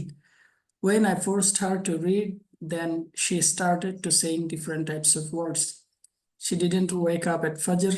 I need to tell every day. She passes time with mobile, although I don't like this behavior. So suggest me how can I manage all those things. সহজ কথা হলো, আমাদের ভাইয়ের যে প্রশ্নটা সেটা হলো যে ওনার ওয়াইফ নামাজে অবহেলা করেন এবং কোরআন হাদিস ঠিক মতো পড়তে চান না। এ ব্যাপারে উনি কিভাবে ওনার ওয়াইফকে মোটিভেশন দিতে পারেন বা কিভাবে ম্যানেজ করতে পারেন, এই বিষয়ে একটু জানতে চাচ্ছিলেন। জি উস্তাদ। উস্তাদ আপনি বলেন এরপর পরামর্শ করে। উস্তাদ, আপনি আপনি বলেন, বরকত হবে উস্তাদ। মানে আহ, অনেকক্ষণ বললাম তো, ওই জন্য আপনারা যদি একটু বলতে চাইলে বলতে পারেন আর কি। আমি তো ছোট করে বলি, আমার যদি কোনো এক্সিট মনে করেন আমি ভালো, আপনারা অ্যাড করতে পারেন ইনশাল্লাহ। আমার মনে হয় ওয়াতাওয়াসাউ বিল হাক্কি ওয়াতাওয়াসাউ বিস সবর, যেটা বলা হয়েছে, পরস্পর সত্যের উপদেশ দেয়া, সবরের উপদেশ দেয়া, এটা আমাদের স্বামী বলি, স্ত্রী বলি, বাবা বলি, মা বলি, প্রত্যেকের জন্য জরুরি। তো আল্লাহ পাক বলেছেন যে ইয়া আইয়ুহাল্লাযীনা আমানু কু আনফুসাকুম ওয়া আহলিকুম নারা বলেছেন, তোমরা তোমার নিজেও বাঁচো, বউকেও, পরিবারকেও তোমরা জাহান্নামের আগুন থেকে বাঁচাও বলেছেন। সেই জন্য আমাদের প্রত্যেকের জন্যই ইয়া জান্নাত অথবা জাহান্নাম, এই কোন একটা আছে। তা আমরা কেউ চাইবো না যে আমি জান্নাতে যাই, আমার বউ জাহান্নামে যাক, আল্লাহ না করুক, আমরা কেউ চাইবো না। এই জন্য এই জায়গাতে আমাদের বউ, বাচ্চা কাচ্চা অথবা হাজব্যান্ড, বাচ্চা কাচ্চা সবাইকে নিয়ে আমাদেরকে চলতে হবে। হ্যাঁ, এই জায়গাতে কেউ যে ভুল করলে, ভুল আমি পুরুষও করতে পারি, স্ত্রীও করতে পারি, এগুলো নিয়ে আমি মনে হয় একটু কথা বলেছিও কিছু কিছু, বা সবগুলো কথা সম্মত বলার চেষ্টা করেছি। তারপরে যেহেতু কথা আসছে, আমার কাজ হলো আন্তরিকভাবে তাকে, তার দিলে কোন ভাষায় বললে সে বুঝবে, সে ভাষায় বলার জন্য চেষ্টা করা উচিত। হ্যাঁ, আমি বলতে পারছি না, তাহলে আমার বাসায় বেড়াইতে আসে, অথবা আমি, আমার ওয়াইফ বা আমার হাজবেন্ড ভালো জানে এমন আশপাশে কেউ আছে কিনা, তাকে দিয়ে আমি পরামর্শ নিয়ে যেতে পারি। অথবা তাকে বিশেষভাবে তাকে ঠিক আছে, নর্মালি গড়পড়তা কথাগুলো বলে শুনতেছে না, বিশেষ কোনো দিনে তাকে একটা হেদিয়া দিলাম, তোহফা দিলাম, তাকে কোনো দিয়ে তাকে বোঝালাম যে দেখো, আলটিমেটলি আমাদের সবাইকে নামাজ পড়তে হবে, পড়া জরুরি। আস্তে আস্তে শুরু করি, একদিনে একেবারে তাহাজ্জুদ গুজার মুসলমান বানিয়ে ফেলতে পারবো না, এটা জরুরিও না একদিনে বানানো। আস্তে আস্তে আস্তে আস্তে ফরজ নামাজটা পড়াই, আমরা বাচ্চাদেরকে যেভাবে করি আর কি। প্রথমে বাবা ফরজটা পড়ো শুধু, ফরজটা পড়তে পড়তে যখন একটু বয়স বড় হবে, ঠিক আছে বাবা এবার একটু আমরা আস্তে আস্তে সুন্নত পড়ি, হ্যাঁ এভাবে করে আমরা করতে পারি। মোবাইলের ক্ষতিকর বিষয়গুলো যদি বোঝাইতে পারেন, তাহলে সম্ভবত বোন অথবা ভাই যার কথাই বলি না কেন, তার জন্য ভালো হবে। মোবাইলটা আমরা শুধুমাত্র ইসলামের ক্ষতি করছি মনে করলে হবে না, মোবাইলটা আমরা শরীরের ক্ষতি করছে, আপনার বিবেককে ক্ষতি করছে, আবার মানসিকতাকে প্রচন্ড পরিমাণ ক্ষতি করছে। সেখানে এই ক্ষতিগুলোর বৈজ্ঞানিক ব্যাখ্যা অনেক আছে, সেগুলো আমি আমার ওয়াইফের কাছে, হাজবেন্ডের কাছে তুলে ধরতে পারি। এগুলো যখন উনি বুঝবেন, জানবেন, তখন নিজ থেকে উনি আমাদের বাংলায় বলা কি রাম রাম বলে পালাই নাকি, রাম রাম বলে পালাবেন। কিন্তু ওই বুঝাইতে পারাটা আমার আপনার আহ, কি বলে যেটা ক্রেডিট আর কি, বুঝাইতে পারতে হবে যে মোবাইলটা সবসময় মোবাইলের উপর সময় দিয়ে থাকলে, মোবাইল নিয়ে পড়ে থাকলে আমার আপনার ব্রেনের এই ক্ষতি হচ্ছে, এই ক্ষতিটা তাকে বুঝাইতে হবে। এই বোঝানো পর্যন্ত কাজটা আপনাকে কষ্ট করে করতে হবে, ভাই অথবা বোন যে বলেছেন। আহ, আহ, তো বোনদের ক্ষেত্রে আগে একটু আগে যেরকম বললাম আর কি, জিত অথবা হঠকারিতে না গিয়া, ঠিক আছে ও মোবাইল ধরলে আমি তার প্রথমে ভুল ধরাই দিব, দেখো মোবাইল ধরছো তুমি, তথাপি তো জিত কাজ করবে, এই দেখো তুমি মোবাইল ধরছো। সম্পর্কে আরেকটা প্রশ্ন আছে, এটা বলে ফেলি তাহলে। প্লিজ। আমাদের চ্যাট বক্সে একজন বোন প্রশ্ন করেছেন, আসসালামু আলাইকুম, আমার একটা প্রশ্ন, মোবাইলে সময় দেওয়া বেশি গুরুত্বপূর্ণ নাকি স্ত্রীকে সময় দেওয়া বেশি গুরুত্বপূর্ণ? এটা জানার পরেও যদি হাজবেন্ড না মানে তখন একজন স্ত্রীর কি করণীয়? হ্যাঁ, সম্পূরক প্রশ্ন, সম্পূরক প্রশ্ন। আমি ওই ভাইটা তাহলে বুঝতে হবে যে ওই ভাই অথবা বোন ভাইটা তার পরিবারের হক লঙ্ঘন করছেন, পরিবারের হক লঙ্ঘন করছেন। এটা এক সময় বুঝবেন আপনি, এক সময় বুঝবো আমরা, কিন্তু ওই বোঝাটা অনেক দেরি হয়ে যাবে আর কি। এক সময় বুঝবো, এই চুল দাড়ি সব পাকাইয়া, চুলের গতি বাড়াইয়া, চশমা পাওয়ার বাড়াইয়া, মেমোরি টেমোরি সব হারাই এক সময় আমরা বুঝবো, সেই দিনে আসার আগে বোঝা জরুরি। এখন ওই ভাইকে বুঝাইতে হবে আর কি, একটু যেরকম বললাম যে মোবাইলের উপরে অতিরিক্ত পরিমাণ সময় দেওয়ার কি ক্ষতি, এগুলোর অনেকগুলো বৈজ্ঞানিক ব্যাখ্যা আছে, বৈজ্ঞানিক ব্যাখ্যা সম্বলিত ভিডিও গুলো আছে। আমি হয়তো বুঝাইতে পারছি না, ঠিক আছে, ওখান থেকে একটা ভিডিও ভাইকে শেয়ার করতে পারেন। আমি অনেক সময় এই জন্য একটু আগে বললাম যে সফটনেসটা খুব জরুরি এখানে। আমি কোন ল্যাঙ্গুয়েজে তাকে সংশোধন করার চেষ্টা করছি, হাজবেন্ড ওয়াইফ কি, অথবা ওয়াইফ হাজবেন্ড কে, অথবা বাবা মা সন্তানকে, অথবা বড় ভাই ছোট বোন ভাই বোনকে। এখানে ল্যাঙ্গুয়েজটা খুবই ইম্পর্টেন্ট। আমি বলার সময় যদি সুন্দর ল্যাঙ্গুয়েজে তার জন্য ইফেক্টিভ একটা সময় বেছে নিয়ে যদি বলতে পারেন, আমার মনে হচ্ছে যে আমরা এই জায়গাতে ভুলটা করে ফেলি আর কি। মা বাবারাও বউ বাচ্চাদেরকে, ছেলে সন্তানদেরকে নসিহত করার সময় এই জায়গাতে ভুলটা আমরা করি। তো ভুল করলে কি হয়, সে জেদে চলে যায়, তার যে ক্ষতি হচ্ছে সে ক্ষতিটা চিন্তা করার তুলনায় আপনার সাথে রাগারাগি সে ব্যস্ত হয়ে পড়ে। তখন ওই জায়গাতে সে শয়তান একটু তেল দেয়, শয়তান যখন তেলটা দেয় তখন সেখানে আগুন ধরে যায়। তখন সেখান থেকে শুরু হয়ে অনেক বড় বড় বিপদ পর্যন্ত হয়ে যায়। এই জন্য বলার সময় আমাদের সফট ল্যাঙ্গুয়েজে বোঝানোর জন্য চেষ্টা করতে হবে, আমরা চেষ্টা করবো ইনশাল্লাহ। তো চেষ্টা করার সময় এটা খেয়াল রাখতে হবে যে আমি ঠিক আছে হাজবেন্ডকে ঠিক করতে গিয়া যেন আমিও যেন মোবাইল নিয়ে এরকম পড়ে না থাকি আর কি, অথবা ওয়াইফকে ঠিক করতে গিয়া, ঠিক আছে আমার বউ নামাজ পড়ে না, মোবাইল বেশি ঘাটে, আমিও তো আর কম ঘাটি না নাকি, আমি যদি মোবাইল ঘাঁটি তাহলে বউরও ওয়াজ করার মুখ তো আমার আর থাকে না, অথবা নামাজে যদি আমরা অবহেলা থাকে তাহলে বউরও ওয়াজ করার মতো অবস্থা আমার থাকে না। এই জন্য ইনশাল্লাহ একসাথে মিলে, সবাই মিলে চেষ্টা করা উচিত। আস্তে আস্তে আস্তে আস্তে চেষ্টা করতে করতে ইনশাল্লাহ আল্লাহ রাব্বুল আলামিন আমাদেরকে, আমাদের সংসারকে আমাদের ঘরের ভিতরে বরকত দিবেন ইনশাআল্লাহ। স্যার আমি এটুকু বললাম, জি। আপনারা যদি কেউ সংযোজন করতে চাইলে সম্পর্ক করা জি। সুন্দর হয় তো ইনশাআল্লাহ। আমরা মনে হয় এটাও চিন্তা করতে পারি যে আমরা আসলে ঘরের মধ্যে একটা রুলস তৈরি করতে পারি হাজবেন্ড ওয়াইফ মিলে, যে আমরা এতটা পরে মোবাইল ইউজ করব না, রাত 8টা হোক 9টা হোক, যেটা পরে আমরা মোবাইল ইউজ করবো না, ডিভাইস ইউজ করবো না। এরকম এক্সিলেন্ট, কিছু হয়তো বা আমাদের জন্য হেল্পফুল হইতে পারে আর কি। এক্সিলেন্ট, যা আমরা প্র্যাকটিস করি স্যার, এটা কখনো কখনো বলি আর কি নিজেদের কথা। আমরা অফিস থেকে আসলাম, ভার্সিটি থেকে আসলাম, ঠিক আছে, এরপর থেকে আর মোবাইল নিয়ে আমরা ইয়ে করবো না। মোবাইল থাকবে, লাউড স্পিকার থাকবে, যদি ইমার্জেন্সি কোনো কল টোল আসলে সে পর্যন্ত থাকবে, একটা জায়গায় থাকবে, নির্দিষ্ট জায়গাতে, যেহেতু মোবাইলে টাইম দেখতে হয় এখন, লাইট দেখতে হয়, আশপাশে থাকে। কিন্তু মাথার আশপাশে থাকবে না, মাথার ব্রেন আশপাশে থাকবে না, পায়ের নিচের দিকে, অথবা একটা নির্দিষ্ট মেত্রের কথা বলে আর কি খুব দূরত্বে থাকবে, যেন প্রয়োজনে যেন দেখতে হয়। আরো দূরত্বের কথা বলতে আমি যেহেতু আল্লাহ রাখুন দেবনাম ভূমিকম্প টম্পকম্প হয়, যেন আশপাশে কিছুটা থাকা দরকার, বিপদ আপদ হয় বলে। কিন্তু আমরা সিদ্ধান্ত নিব যে আমরা ঘরে এসে আর মোবাইল ঘাঁটাঘাঁটি করবো না, তখন পরস্পর পরস্পরের সাথে কথা বলবো, সময় দিব। সেই জন্য বোনের ভূমিকা অনেক বেশি। বোন যদি সুন্দর করে বোঝাইয়া এই এই পরিবেশটা তৈরি করতে পারে, অনেক হয়। অনেক সময় পুরুষরা এগুলো বিভিন্ন ব্যস্ততার কারণে, মানসিক অর্থনৈতিক বিভিন্ন সমস্যার কারণে এই বিষয়গুলো জানলেও মানতে চায় না। তো এই জন্য বোনরা যদি একটু সুন্দর করে ইনশাল্লাহ এই জায়গাতে পরিবেশটা সুন্দর রাখার চেষ্টা করেন, সফটনেসের সাথে, ইনশাল্লাহ আল্লাহ পাক আমাদের পরিবেশটা সুন্দর করে দেবেন। আমিন। আমরা একদম একজন একজনের জন্য দোয়া করতে পারি, এটাও একটা ভালো জিনিস হতে পারে আল্লাহর কাছে এই বিষয়গুলোর জন্য। জি স্যার। জি, স্যার, আরেকটা প্রশ্ন আছে, আরো দুইটা প্রশ্ন আছে, আমি একটা বলি আগে। আমি একজন খুব সাধারণ মানুষ, আল্লাহ ভালো জানেন আমি নিজেকে একজন পূর্ণ আদর্শবান ছেলে হিসেবে বিবেচনা করি। এটা আর কেউ না জানেন, আল্লাহ ভালো জানেন। আমি বিবাহিত, আমার বিবাহের পূর্বেও খুব অমার্জিত কোনো কিছু আমি করিনি। তবে যা করেছি বা যা ঘটেছে সেটা আমি আমার বিবাহের পূর্বেই আমার স্ত্রীকে বলেছি। সেসব জেনেই আমাকে বিবাহ করেছে। আমার স্ত্রী আলহামদুলিল্লাহ খুব ভালো মানুষ, তবে সে মজার ছলে বা সিরিয়াসলি যে কোনো ভাবেই, মাঝে মাঝে আকারে ইশারাতে তাকে বলা আমার সেই কথাগুলো নিয়ে আমাকে খোঁটা দেয়, যার কারণে আমি অপমান বোধ করি। কিন্তু আমি তাকে কিছু বলতে পারি না। যাতে সে কষ্ট পায়। আবার সে তার গত হওয়ার পর আমি কাউকে বিবাহ করব বা করতে পারি, এই চিন্তা থেকেই মাঝে মাঝে আমাকে কথা শোনায়, যা আমার কাছে বিরক্ত লাগে। কিন্তু সে কষ্ট পাবে এটা ভেবে তাকে কিছু বলি না, এড়িয়ে যাই।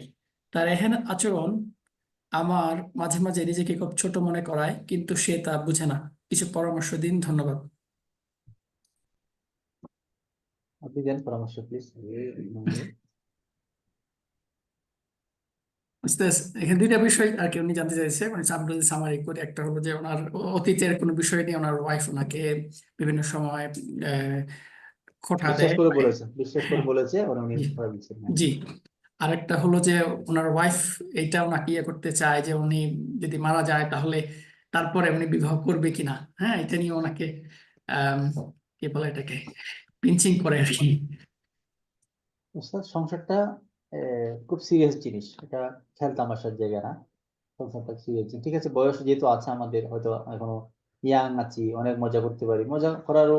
আল্লাহ রাসূলও মজা করেছেন স্ত্রীদের সাথে, আহ, মজা করেছেন। তো মজা করতে গিয়ে আপনি মজা পাবেন, আরেকজন কষ্ট পাবে, এটা আর মজা হলো না আর কি। মজা করলে দুজনকে মজা পাইতে হবে। একজন মজা পাচ্ছেন, আরেকজন কষ্ট পাচ্ছে, তার মানে এটা মজা না, এটা কষ্ট। এটা আমাদের বোঝা উচিত। এটা ঠিক আছে, আপনি হয়তো আহ, কথার ছলে বলছেন বা অভ্যাসে পরিণত হয়ে গেছে। আমরা মানুষ, তো মানুষ হওয়ার কারণে অনেক সময় আমাদের ভিতরে অভ্যাস হিসেবেও কিছু ভুল ত্রুটি ঢুকে যায়। কিন্তু আমার এক সময় রিয়েলাইজেশন আসা উচিত। তবে বোনের ওই বোনটা স্পেসিফিকলি যদি ভাইকে কোনোদিন একটু সিরিয়াসলি বসে, একটা সুন্দর চা কফি বানাইয়া বসে, হ্যাঁ, বসে একটা একটু কথা বলি, তোমার সাথে একটু কথা বলি, আমরা একটু কথা বলবো আজকে, ভাই। তো 5 মিনিট 10 মিনিটে যদি সুন্দর করে বিষয় উঠাইয়া কথা প্রসঙ্গ যদি বলেন যে এই বিষয়টা আমার কাছে আমার কষ্ট হয়, তুমি যদি একটু না বলো প্লিজ, হ্যাঁ, এভাবে যদি বুঝাই বলেন, আমার মনে হয় সে বুঝবে। সে হয়তো ইয়ের উপর আছে, মজার উপর আছে, বউকে মজা দিতে গিয়ে হয়তো এই মুডে আছে।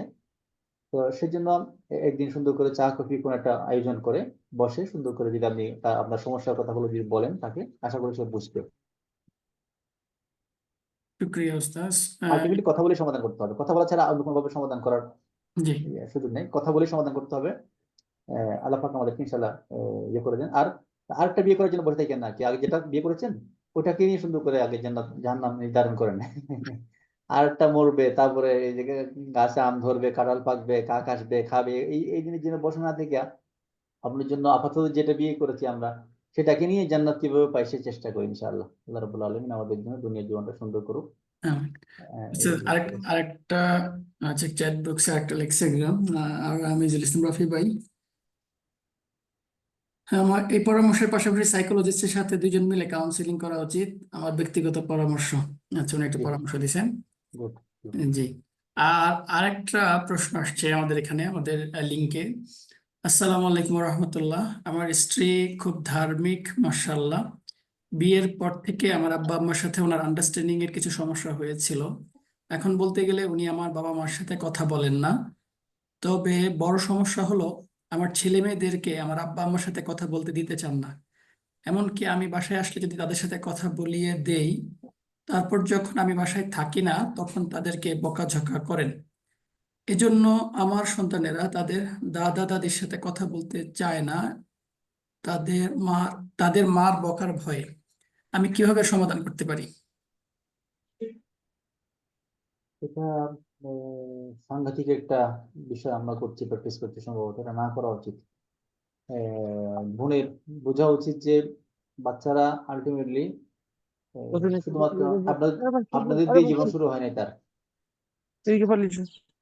যে যে বোন, যে ছেলেটাকে আজকে আপনি হাজবেন্ড হিসেবে পেয়েছেন, আপনার বাচ্চাদের বাবা হিসেবে পেয়েছেন, তাকে এ পর্যন্ত নিয়ে আসার জন্য কিছু মানুষের রাত দিন জীবন হায়াত সব শেষ করে ফেলেছে। ওরা ওর মা বাবা, বাচ্চাদের দাদা দাদি। এদের কিছু যে আমরা সম্মান না করতে পারি, আপনি যদি আপনার হাজবেন্ডের বাবা মাকে সম্মান না করেন, আপনি আপনার বাবা মার ব্যাপারে হাজবেন্ড থেকে কখনো আশা করতে পারবেন এটা। একটা ভাইস ভার্সা। আমি যদি আমার মা বাবাকে, আমার স্ত্রী যদি আমার মা বাবাকে সম্মান না করে, আমি আমার শাশুড়িকে কেন সম্মান করব? হ্যাঁ, আমি বলছি না যে আমি এটা প্রতিষ্ঠা হিসেবে করবো, কিন্তু মানুষ এটা আমি দাবি করতে পারেন না তো। এটা কখনো মানুষ করবে না, এটা মানুষ এটা করা উচিত না। আপনি যাকে আজকে আপনি হ্যান্ডসাম বলে, সুন্দর বলে, ক্যারিয়ার আছে বলে বিয়ে করেছেন, সেটা ওই আপনার অপছন্দের মা বাবা থেকেই, বুড়া বুড়ি থেকেই তার তার জন্ম হয়ে এই পর্যন্ত সে আসছে। তাকে ইগনোর করে আপনি কোথাও আগাইতে পারবেন না। আপনি নিজে ভদ্র হবেন, তাদেরকে অস্বীকার করবেন, তাহলে আমি এটা খুব সম্ভবত শয়তান আমাদেরকে এই জায়গাতে, যে ভাই আলোচনা করছেন, এই জায়গাতে হয়তো আমাদেরকে শয়তান এ পর্যন্ত প্রশ্রয় দিয়েছি, আমরা এটা প্রশ্রয় দেওয়া উচিত হবে না। আগামীকালকে যখন আপনি বড় হয়ে যাবেন, তখন আপনার এই বাচ্চাগুলো আপনি যেটা শেখাচ্ছেন না, এই যেটা মা বাবা দাদা দাদির সাথে কথা বলার জন্য ইগনোর করেছে, এই বাচ্চারা যখন একটু বড় হবে, সে যখন কোরআন হাদিস পড়বে, আর জায়গায় সামাজিকতা ভাবে জানবে যে না, মা বাবার সাথে সম্মান করতে হয়, তাহলে আমার মা তো আমার দাদা দাদিকে সম্মান করে নাই, দেখবেন এই বাচ্চারা আপনাকে ইগনোর করবে। কারণ এই ইগনোর করার জন্য বীজটা আপনি রোপণ করেছেন, এটা ভাই হোক বোন হোক। কোনো জায়গাতে যদি আমরা এই, আমাদের বড়দেরকে অসম্মান করা যদি শিখাই, যে শিখাচ্ছেন তিনি এই অসম্মানের শিকার হবেন, বেশি দিন লাগবে না। আল্লাহ আমাদেরকে এই বিপদ থেকে হেফাজত করুন। এটা ভাই হোক বোন হোক, যে আমরা করি, যাদের ভিতরে এই দুর্বলতা আছে, আমার মনে হয় বেশি লম্বা আলোচনা না করে কম কথার ভিতরে বোঝা উচিত যে যে ওয়াইফ অথবা যে হাজবেন্ড আপনার সামনে বা আপনি, এই মানুষটা গড়ে তোলার পিছনে ওই আপনার অপছন্দের শাশুড় শাশুড়ি অথবা মা বাবা, এরাই ভূমিকা রেখেছে। এদেরকে অস্বীকার করে আপনি কিছু করতে পারবেন না। এদেরকে অস্বীকার করাটা আমাদের জন্য উচিত হবে না। আর সবচেয়ে বড় কথা হলো যে বাচ্চাদেরকে এমন কিছু শেখাচ্ছে, দুদিন পরে সে বাচ্চা বড় হয়ে আপনাকে বলবে যে মা তুমি এই কাজটা ভালো করো নাই, আমার মা কিন্তু ভালো করে না কাজটা। সে বলবে, আপনি দেখবেন বাচ্চা একটু বড় হোক, ক্লাস 5-এ উঠুক, 10-এ উঠুক, 9-এ উঠুক, 11-এ উঠুক, সে যখন বুঝবে যে না এই কাজটা সুন্দর হয় নাই, মন থেকে আপনাকে ঘৃণা করবে। মা কিন্তু মা এই কাজটা ভালো করে নাই, বাবা কিন্তু বাবা এই কাজটা ভালো করে নাই। সেই জন্য এমন কাজ ডকুমেন্ট রাখা উচিত হবে না যে ডকুমেন্টটা আপনার নিজের জন্য বিপদের কারণ হবে। আমার মনে হয় আমি এটুকু বলি উস্তাদ, আপনারা যদি কেউ কিছু বলেন। শুক্রিয়া ওস্তাদ, জাজাকুমুল্লাহ খায়ের। আমাদের কাছে প্রশ্ন এই পর্যন্ত এগুলোই ছিল। আর সম্ভবত কারো প্রশ্ন নাই। যদি এরপরও কারো প্রশ্ন থাকে আপনারা আনমিউট করে প্রশ্ন করতে পারেন, অন্যথায় আমরা প্রোগ্রাম শেষ করে দেবো ইনশাআল্লাহ। তো ওস্তাদ আসলে অনেক উপকৃত হলাম আমরা। চমৎকার অনেকগুলো বিষয় একসাথে নিয়ে এসেছেন। আমরা আশা করি যে এর মাধ্যমে আমাদের ভাই এবং বোনেরা উপকৃত হয়েছেন। ইনশাআল্লাহ আমরা ভবিষ্যতেও এই ধরনের প্রোগ্রাম, বিশেষ করে পারিবারিক জীবনের শান্তি শৃঙ্খলা বজায় রাখার জন্য ইসলামিক যেই দিক নির্দেশনা আছে সেগুলো নিয়ে বিভিন্ন সময়ে আমরা প্রোগ্রামের আয়োজন করার চেষ্টা করব ইনশাআল্লাহ।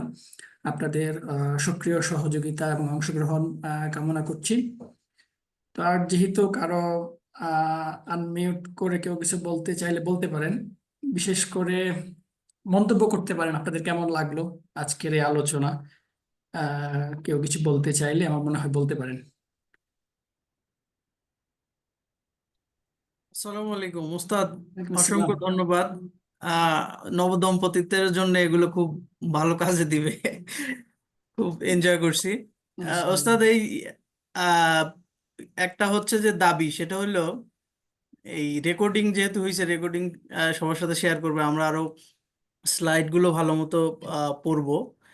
আপনি বাকি স্লাইড গুলো যদি একটু প্রদর্শন করেন তাহলে এটাও একটু রেকর্ড হতো, তাহলে আমরা বাকিগুলো পড়তে পারতাম। Thank you, thank you so much. Thank you. ইনশাল্লাহ উস্তাদ, স্লাইড আমি বড় করেছি আসলে, আমি ভয় পাচ্ছিলাম যেহেতু বড় করলে আমরা বিরক্ত হবেন মনে করে স্কেপ করার চেষ্টা করেছি। ওস্তাদ, তবে জি, জি জি, শেষ করেন। please, please। না, আপনি শেষ করেন, শেষ করেন। না বলছি স্লাইড গুলো ইনশাল্লাহ আমরা শো করতে পারবো আর কি সামনে ইনশাল্লাহ। আবার আমি মনে করি যে ধরেন আমাদের প্রত্যেকের সংসার আছে, তো বউ বাচ্চা আছে, বাচ্চারা বড় হচ্ছে, দিন দিন এই সমস্যাগুলো বাড়বে। তো যেহেতু বাড়বে সমস্যাগুলো, এই জন্য আমরা মনে করি যে এগুলো নিয়ে কন্টিনিউয়াসলি এরকম সিরিজ প্রোগ্রাম হতে পারে, আল্লাহ রাব্বুল আলামিন যেহেতু দান করেন ইনশাল্লাহ। আহ, আপনারাও আলোচনা করতে পারেন আপনাদের অভিজ্ঞতাগুলো, সেখানে আমরা উপকৃত হবো ইনশাল্লাহ। আমি আমারগুলো শেয়ার করবো ইনশাল্লাহ স্যার, প্লিজ। মুশির ভাই কিছু বলতে চাইছিলেন? না, বলছিলাম যে স্লাইড গুলো শেয়ার করতে বলার কারণ হচ্ছে আসলে সময় তো কম। উস্তাদ হয়তো ওই আপনি নিজেও যেটা অনুধাবন করছেন যে হক এক পেশে হয়ে গেছে আর কি। একটু দুই পেশে হক হইলে তাহলে আর ওই টেনে টেনে টেনে টেনে দেখানোর দরকার পড়তো না আর কি। তো মুমিন ভাইয়ের কাছে কি করা যেতে পারে আর কি। হ্যাঁ, ঠিক আছে ওস্তাদ। আপনি যদি সুযোগ দেন তাহলে আমরা হয়তো বা একটা পিডিএফ কপি সবার সাথে শেয়ার করতে পারি যারা আজকে এসেছেন আর কি। ইনশাআল্লাহ, ইনশাআল্লাহ। ইনশাআল্লাহ। জি জি, আর কারো কোনো কমেন্টস থাকলে বলতে পারেন, না হয় আমরা শেষ করবো ইনশাআল্লাহ। আর 1 মিনিটের মধ্যে কেউ কিছু বলতে চাইলে বলতে পারেন, কিছু অ্যাড করতে চাইলে, কোনো কমেন্টস করতে চাইলে।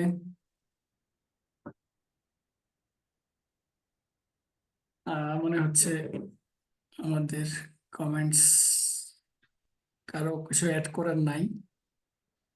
তো শুক্রিয়া, জাযাকুমুল্লাহ খায়ের। আবার সবাইকে ধন্যবাদ আজকের এই প্রোগ্রামে অংশগ্রহণ করার জন্য।